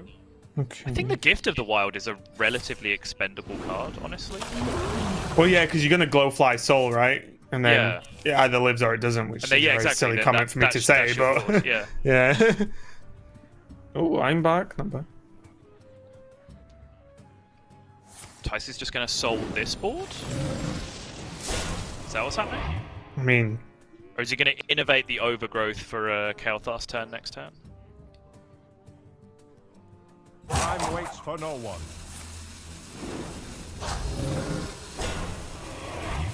Oh! Oh, Thijs isn't happy. Oh, the poison did go in. Okay. But to be fair, Deathwing is a weird play here as well, right now, because of the Soul of the Forest. Sure. There's a lot of 1/4s though. My point being, Deathwing dies, and Thijs at worst magically has a board of 2/2s. So then he can gift next turn. I think I like this.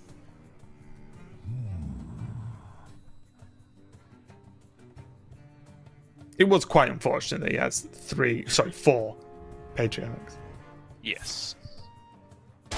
There is, of course, options for full clears through Soul of the Forest boards as well, potentially, because Brawl into Risky Skipper plus cheap minions can sometimes do that.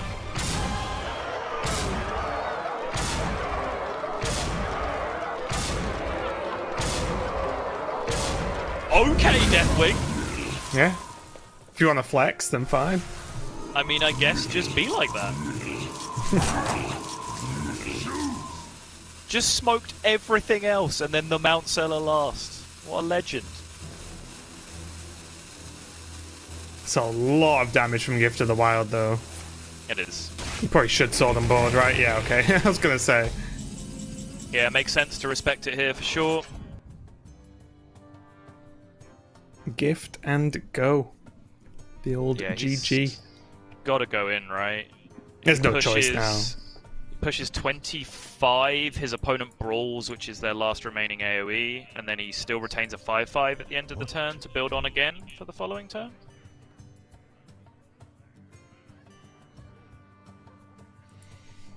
Yeah, I think you just have to, don't you?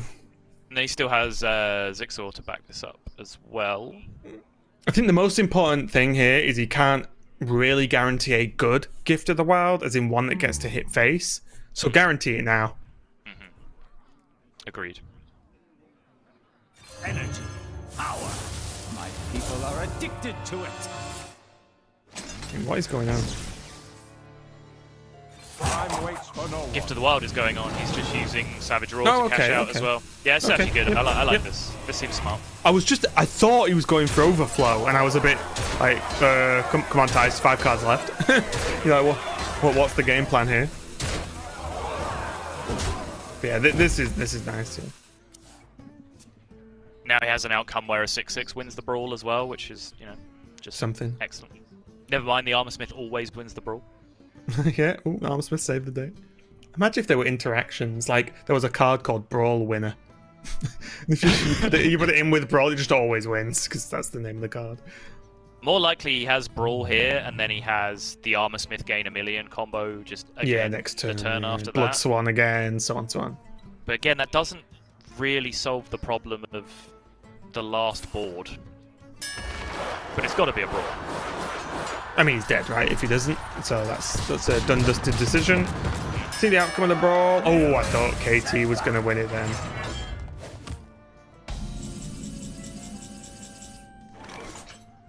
Oh, Rising Wind actually. That's 2 3/2s, and that sounds a bit wimpy, but it's true. Yep, those sure are some minions. I mean, that's what Thijs needs right now. Yeah, Wait, did Thijs draw? he did. Okay. He What's wants he to looking just- for? I think he just wants to be able to like have 0 interruption, right? Like this is a board, and then if this board goes, he wants to be able to jam Zixor right afterwards. Okay, yeah. Since he was playing Glowfly, he only had 1 board space remaining anyway. Mm-hmm.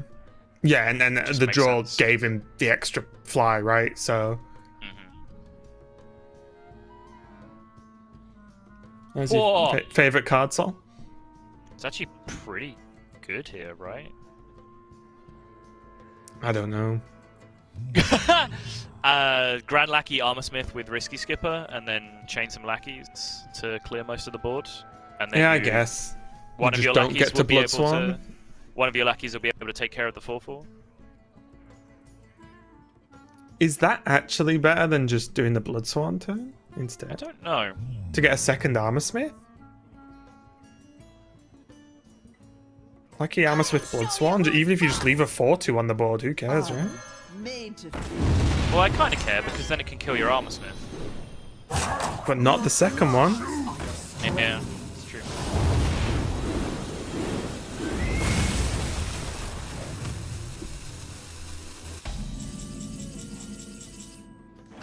Because now the 6 has to live and swing. Well, the team have to live and swing multiple times, right? Because all the burst is gone. Yep. Yeah, Thijs is looking pretty cooked here. Looks like Bunnyhoppor has found his way over the line. Another crazy game. Wow. These two going at it.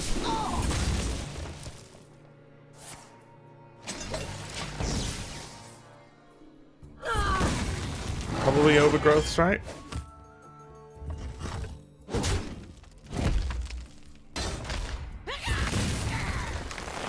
Yeah. This is going to guarantee him 6 on no matter what next turn. Yep. Doesn't have to play the excess mana because that way if he just does top the Zixor, he can save himself that 1 tick of fatigue. But he does need it next turn. I think this board might just get big enough where it's got Thijs covered. Yeah, especially because he's got 3 more lackeys yet. And I feel like any Titanic lackeys are huge because Zixor Prime still only deals 4. Yeah. Molten Breath. Mortal Strike? Oh, okay, sure. Mortal Strike? You know me, so Ghostface. It's a very simple game, Raven. Bunny has to kill 4 minions, and then he wins the game. I mean, Mortal Strike also kills the same minion. It dealt 4 instead of 5. The minions only got 4 health. Efficiency, Soto. Okay, well now he has a dragon. It looks silly, doesn't it? Well, another epic game. Another one going the distance. But even with the help of Zigsaw Prime, it's not going to be enough. Bunnyhoppor. Feels Bunny like who we has all looked- feel right now. Yeah, so composed for that entire game, right up until the point where his victory was confirmed, and then he just fell apart. Yeah, and it's a fair thing to note as well. I mean, not about us, but for the players. They played Swiss yesterday and the day before, and now for Bunnyhoppor and Thijs, it's I'm going to go out on a limb and guess here, but I'm just going to give them the general European time zone. It is 11:20 at night. You know, like time is ticking on. They've been playing a lot as they are in the last match of the day. I mean, they've played the most basically, which means, yeah, probably pretty tired. And now this series in itself is a long one. Games going to literally almost fatigue the final cards every single time. It's a long one. You're going to be tired. So I think that sums it up where while you're playing, you know, Bunnyhopper's fully in and fully focused. But as soon as game's done, it's like, oh, okay, relax for I've got a couple of minutes where I can just chill out for a second and then back into the game again. It's a lot to ask for these players. And I have no doubt, the fatigue is kicking in for them, not just in the game. Yeah, and we started early, right? Because they we did, finished yeah. early. So this has been a really, really long day for these players who, played in the opening match and are now playing in the closing match, which I think is the case for Bunnyhoppor, right? He was in our first series of the day, and now here he is in the last one as well. So that's an incredibly long day of Hearthstone for Bunnyhoppor. Yeah, it really is, but it's all going to come down to this one. There is nothing after this game apart from the Americas region, which is going to follow up after we're done with this series a little bit later on. But for now, it's Warrior on Warrior. Bunnyhoppor on this Control Warrior, which raised a lot of questions across the board. And Thijs just going to be on the Pain Warrior, I guess we are going to call it. So we're going to see what comes out on top here. But again, is there enough removal? Because this Pain Warrior can be a little bit loose, a little bit flexible with how it wins games, and half the wins are down to just removing your opponent's board. Whereas Bunnyhopper's thinking of playing around that, whereas if I don't make a board, he can't remove it. Yeah, I think this is probably more difficult matchup to call because sure, like Thijs doesn't quite have the quantity of stuff that he had in the previous game with the Druid, but he does have the ability to play around Bladestorm now, right? Like, he can just make much more asymmetrical boards. He can stack layers of threats with Terran and various things that, give him death rattles in play. So yeah, I think his ability to play around the warrior removal is much, much higher. Okay, let's see how it goes. Again, just to reiterate, I do like the double Kor'kron in Thijs' list. Gives him a little bit more flexibility with the first one if he wants to save a second one for some high burst damage. But yeah, I think, as you said, that the main thing here for Thijs is making awkward boards and awkward shapes for Bunnyhoppor to deal with. Corsair Cash on 2 in the Warrior Mirror, in any Warrior Mirror, just makes you feel miserable. Because suddenly your hand just doesn't do anything, right? Like, every minion in your hand is just something that you're developing into their weapon to die, which feels awful. So yeah, Thijs, I think all he can really do here is just giddy up that weapon and start attacking. Yeah, suddenly Thijs is already on the I kind of have to combo all my cards now train, because, as you quite rightly said, Kor'kron dead, Bomb Wrangler dead. So at least if he can combo them, he can get something from them. He does have the Rampage available to him, which means he can make a big Bomb Wrangler or a big Kor'kron a little bit later on in the game. What now?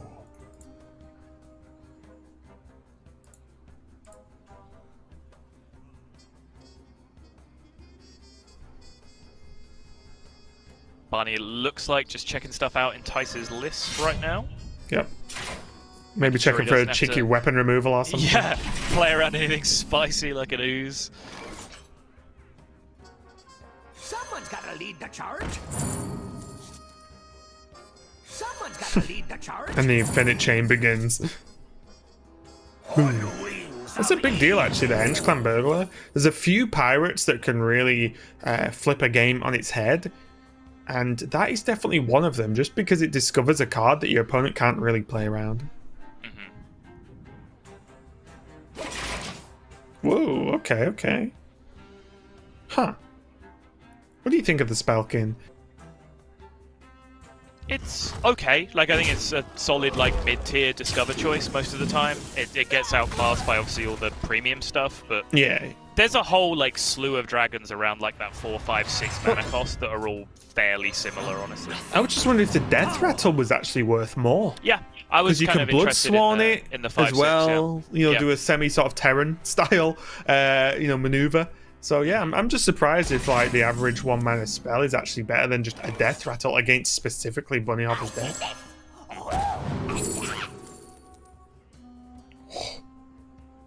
Libram, You just love Libram, so... or a Mutate for the Blood Boils, maybe. I think there's some merit in just one massive Divine Shield, dude, though, even if it will be 9 mana. Yeah. We saw, Felkane take this week 1 off the exact same situation. Just a very different matchup. Yeah.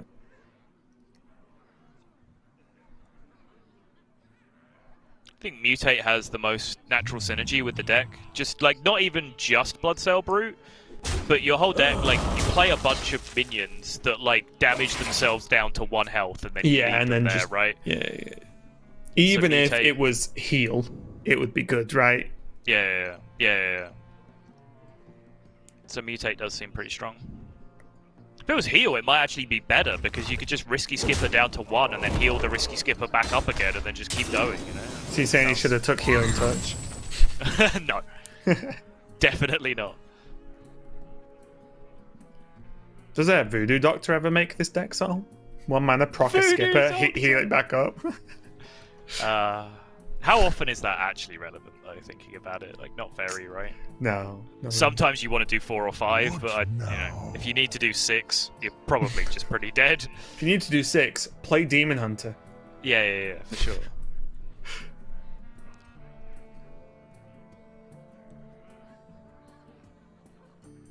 I must choose. Value.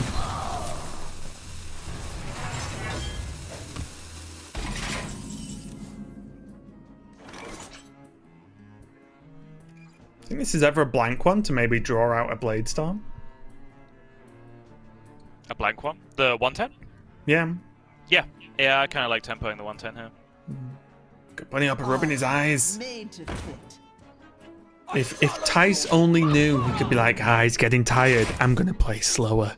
Imagine. That'd be so sick, wouldn't it?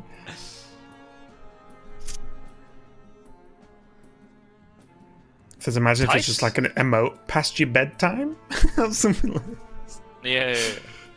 I'm pretty sure Thijs streams like pretty early AM as well. European He does, time, yeah. right? He streams around 9 or 10ish hour time, so 10/11ish. Oh, okay. Okay. European. I thought it was a little bit earlier than that. That's fine. But some days you'll start a bit earlier, some days a tiny bit later. It's kind of flexible.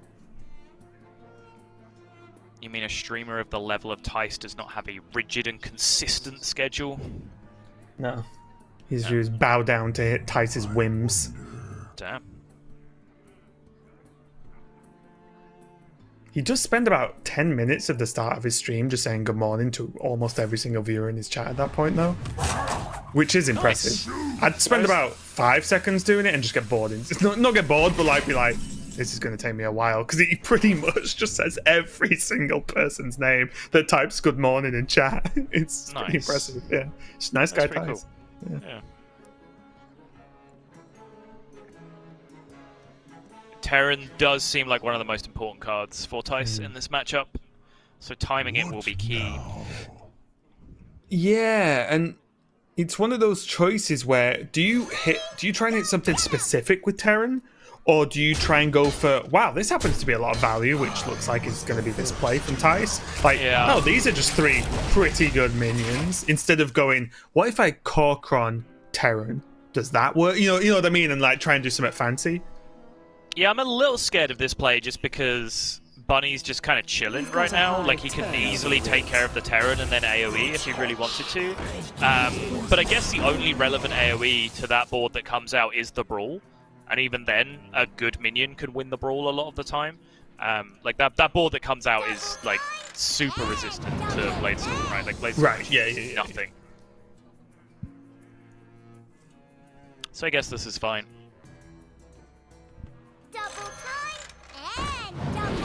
And honestly, looking at the hand, Thijs doesn't need to do too much damage to Bunnyhoppor to really threaten from his side, right? 2 Corcrons, a Rampage, now a Bloodsworn Mercenary? This looks like it's edging up to a fantastic Battle Rage. He can even swing into a minion to get an extra draw. Yeah, I'm kind of surprised Bunny just gave him that board. I guess he wants to play around the Bloodsworn Mercenary on the Terran itself, which of course is an insane amount of value. But he did hand just a ton of aggression over to Thijs here if he wants it, or a ton of value if Thijs wants to use this board to Battle Rage, like you were saying. Well, the thing is, I feel like Thijs might just be eyeing up, just purely with the way that the game's going. If he can just get like double Inner Rage, Yeah. he can just get him. Yeah. Right? You know, or now he can do the Corcron turn twice because he's got Bloodsworn, Corcron, right? It's true. If he needs to space it over 2 turns, I mean, obviously you can do the other side where you do the Corcron double Bloodsworn in the same turn. So yeah, I think I'm surprised that he was given this board as well. This has opened up the game for Thijs, I think. He has juiced the Brawl here for Bunnyhoppor. But, like I said, it's a one-off, first and foremost. Oh, no. Oh, I've got bad memories of that card from yesterday. So first and foremost, Brawl is a one-of in Bunnyhoppor's deck, so not playing around it with 17 cards remaining is fine. Secondly, you can argue that this is actually better against Brawl, because you in theory put a second huge minion into play. Yep. So you have 2 good outcomes with your Mystery 8-drop and your Warmaul Challenger. But if either of those win the Brawl, you're happy. All 4 with the bomb could actually end up being the most relevant thing that happened that turn. Thijs still just missing that Inner Rage.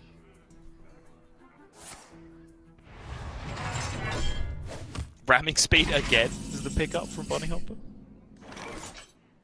Well, find it again. I think.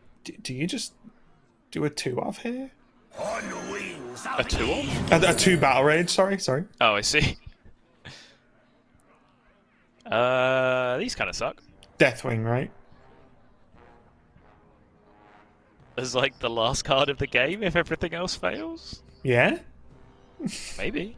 Is it any worse than Malygos or just a Fairy Dragon? I feel like his deck's full of Fairy Dragons. I think Deathwing's fine. It's annoying he has to hold on to it for this long, but it's 1 extra actual threat, right? Sure.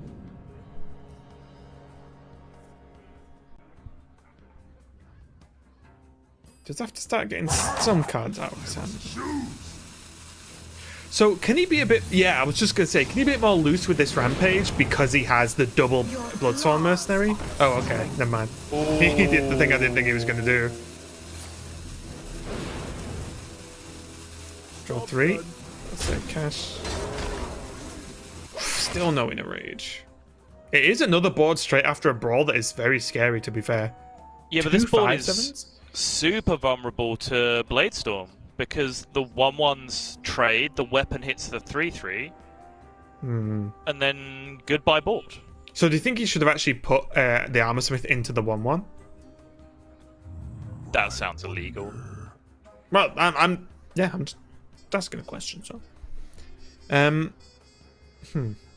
Maybe. So Bunny's going to save the Bladestorm here even? Just go ahead and use the ramming speed that he generated? It's literally infinity armor, I guess, if you do go ahead and use the Bladestorm. Yeah.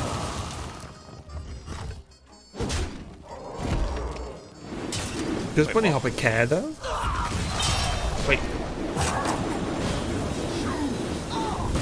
Why do you do it like this? Okay, well, level 1, his Blade Storm was on a lower health, total health of the Armor Smiths, right? That's just obvious. He did it on 2 health instead of 7 health. He swung Beyond his that, weapon. I don't know, Sol. He swung his weapon into a smaller attack minion, so he took less face damage. Like maybe he's just straight up scared of the Korkron combo right now, and he wants to preserve health. I don't think, how much armor you give to Thijs is relevant, right? Like No, Thijs either wins or he just slowly dies to fatigue, right? He doesn't beat Bunnyhoppor in a fatigue matchup, which is why I was meaning the Deathwing isn't the worst pick in the world. Yeah. Pretty lucky, honestly, for Thijs to get a Corsair cash value this late into the game after both Battle Rage have been cast. Okay, well, Thijs can transition over to the value game if he's going to keep getting Draconic lackeys. Never mind. He does need to make some hand space, though. No Kobold lackeys so far, though. I think those are the ones that he is most interested in. Another Deathwing. Let's go get the full set. There we go. Yeah. Definitely more excited about that particular Deathwing.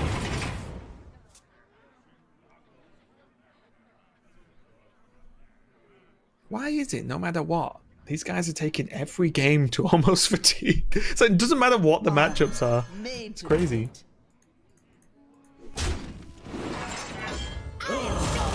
So here's some more armor. This is Bunnyhoppor's turn to say, you know what? Blood-Sworn Mercenaries as well is going to do a great job. So suddenly, Thijs is looking further and further away from these Korkrons getting the job done. Wow, and there goes half the deck. That's created by Battle Rage, by the way. I feel like all these warrior decks are like, you know, the Spider-Man gif where the image where they're all pointing at each other, but they've just got like, one's got a mustache, one's wearing like one's got glasses on, so they're all pretty much the same with just a slight difference because they all do the same thing every game. One's just 3 Spider-Men in a trench coat. Yeah. Bunnyhoppor doesn't look like he was too happy with that turn, in the end at least. Did just have to throw away a shield slam on his own minion to not overdraw. Not really a great feeling. No, but it gained him some armor. Gotta look on the bright side of life sometimes. Kargath really nice, especially with a Blood-Sworn Mercenary. Another little combo that can actually seal the deal in some matchups. A lot of matchups probably, actually.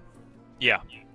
It's one of the only things in your deck. It's like that and Dragon Queen Alexstrasza that's like a thing to do, right? Like you just get 2 giant Vargoth Primes and you get a Dragon Queen Alexstrasza. That's basically all the things your deck does. And unfortunately, those things do not often go hand in hand. No.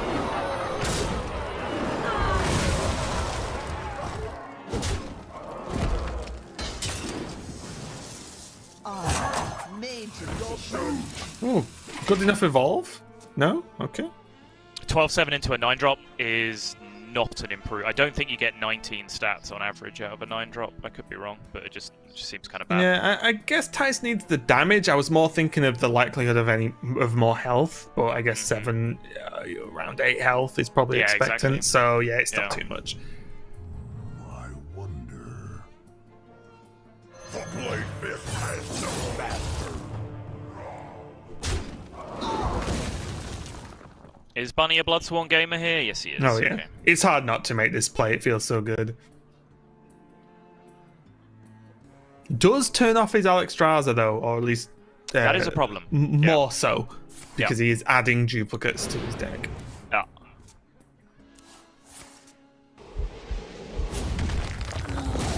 Your flaws are your strength. Okay, so he's doing a nice play here where they both don't necessarily die this turn, which means with only 7 cards, 6 on the draw, his Alexstrasza is likely to be live, so maybe he just dumps Alexstrasza as well, like as quickly as possible. Show you who's boss. Yeah, I'm He not doesn't- sure, looking at the tracker, whether there's any missing 2-ofs that he hasn't drawn yet. Wow. But I think it was good sequencing to like draw the cards there first because he gets more information, at least to himself. How likely it is, right? Yeah, whether his Dragon Queen Alexstrasza is going to be active without the Kargath shuffling in, and then use that to influence his decision on whether he wants to do it or not. Woo. Wow. Okay. Okay. Those are good cards. I mean, are they? Well, generally, maybe not specifically for this outcome, but oh. Okay.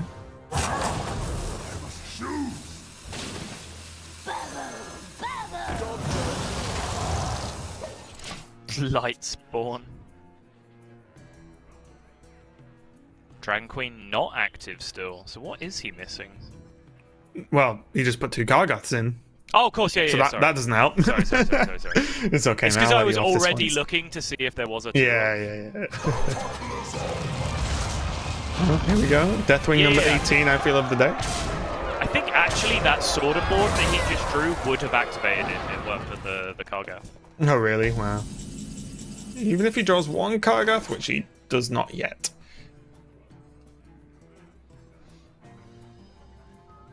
Gotta be feeling like Thijs is losing the grip on this because he's not done much to actually deal some damage to Bunnyhoppor, which means these Korkrons are feeling, weaker and weaker as time goes on. Yeah. And there's still double inner rage in the deck for Thijs, I believe, right? Yeah, as long as he's actually running double inner rage, which He is. he certainly is. Yep. Then he still has both left. Yeah.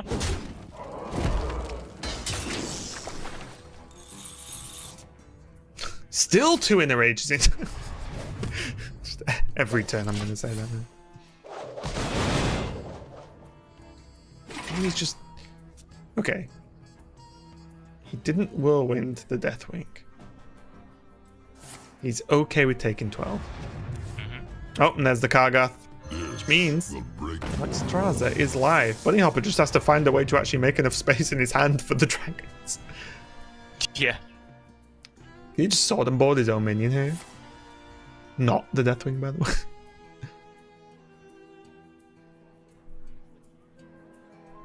Titanic Lackey seems kind of exciting. It does, but I think I'm with Bunnyhoppor on this. I was just going to say safeguard, just safe versus Thijs. You know what I mean? Like, how does he hit through a safeguard late game? It's just not going to happen, is it? Yeah, on reflection, that is very smart indeed. Even at 40, Bunnyhoppor knows that, like, maybe there's a chance that, like, something connects and then the huge Korkron combo can get there, but yeah, it's not happening. Well, he knows Draconic Lackeys have existed, so he knows there's 1 dragon in the hand for Thijs. Yeah. So you never know, right? Is it a Ysera? Is it, whatever that can maybe push some damage, like you said? So Thijs is just pulling the trigger now. He has to do something, and he can't just keep waiting for these inner rages. He's going to go push 14. Just feeling forced to do this without the inner rage is so miserable. This is the reason why the 12-1 was left up on board in the previous turn, because he knew he had to save that whirlwind effect for an activator here if he didn't find the inner rage. But now suddenly, Molten Breath, Karga, Sword and Board, like whatever Bunnyhoppor really wants can clear these up, and all that damage is pretty back onto Bunnyhopper's armor total. Yep. And literally this, I think, it's spot in the end. Erase that turn from the record books. It never happened. Like, Bunny has immediately undone everything that was achieved that turn. But not given Thijs his cards back. Nope. Which is a problem for Thijs. So, although one gigantic effort, I feel like even this Deathwing isn't going to help get the job done here. Nah, this Deathwing always gets there, dude. Don't worry about it. Bunnyhoppor could face tank it and then just Kargath it down, right? You know what I mean? Like, and it's still fine. Like, what? In what world, as the defender, are you okay with face tanking a Deathwing?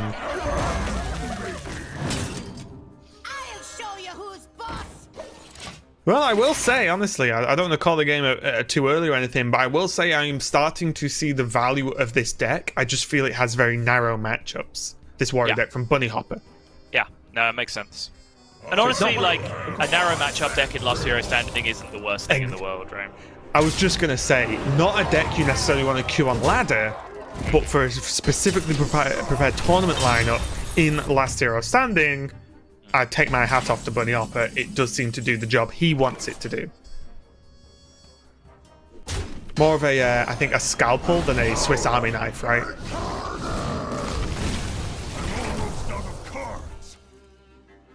Just no reaction from Bunnyhoppor to the fact that he just got deathwinged. Just actually not bothered. Playing around Bladestorm, though, pretty nicely with that egg. A simple spell should Netherwing Rush Lackey? Oh, Shield Slam for 29. How about that? Sure, that also works, I guess. I'm almost out of cards. And I think we've done it, Raven. We have. I think our day is at an end.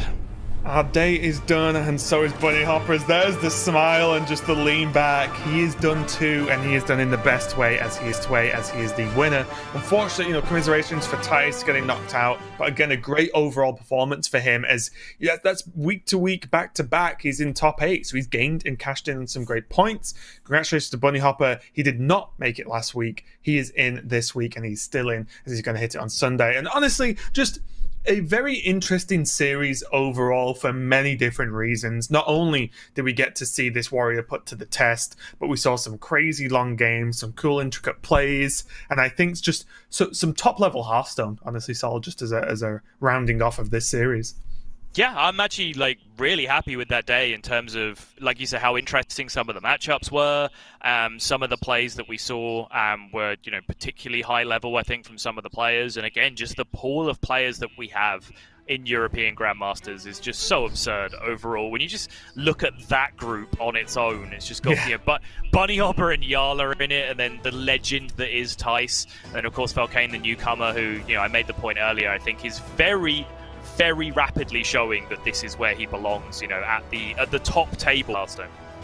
Yeah, and it just, honestly, this just makes me more and more excited for every single week, because I feel like we are just having a greatest hits of Hearthstone players right now. You know what I mean? I just feel like every player is bringing something very strong to the table in their own way. Jarl, again, was here last week. We cast him last week. He's now won the group this week, so a good improvement for him on top of an already impressive performance. But Jarl has his own play style. Thijs has his style. We see a lot from these players, and we're going to see even more as tomorrow we're going to dive in Group B with Boston, Huntrace, Swids, and Viper. So Huntrace returning from last week, making it back-to-back as well. But Swids, Viper, and Boston, their first time going to be shown on stream this season, and they're going to be looking to cash in as many points as possible tomorrow. Yeah, 3 new faces. Can't wait to see what Boston and Swids are bringing to the table, but we have a pretty good idea of what Viper's bringing to the table, because it is markedly similar to what Bunnyhoppor was bringing to the table, and he's done pretty well for himself, so interesting to see if Viper can replicate that success now in Europe Group B. Yeah, and also Huntrace has the chance to continue his consistency, not only this season going back-to-back weeks, but continue his consistency from last year as well. Pretty much the whole year. And the year before. Yeah, it's kind of silly, actually. But we'll see if Huntrace can continue that and maybe make it to the last day to fight off against Bunnyhoppor. Excuse me, and Jarl. But any final words before we close the long day for us, Sottle? No, I mean that's just a GG I love Hearthstone from me, but the earnest version. I think that was an incredibly good day of Hearthstone action. Even the mage games were enjoyable, Raven. They weren't so bad, were they? They were all right. I could get used to that. But yeah, I've had a great day. I think looking forward to more of the same tomorrow. And then again, we just do it all over again the week after with a brand new format yet again. So the hits just keep on coming for Hearthstone Grandmasters. They really do. As always, it's been our pleasure to bring you some more Hearthstone, and there's more coming up, as well as TJ and Frodan will be bringing you the Americas region shortly after we finish up, which is right about now. Thanks a lot for watching, and we will see you tomorrow for some more Grandmasters European region. See you then.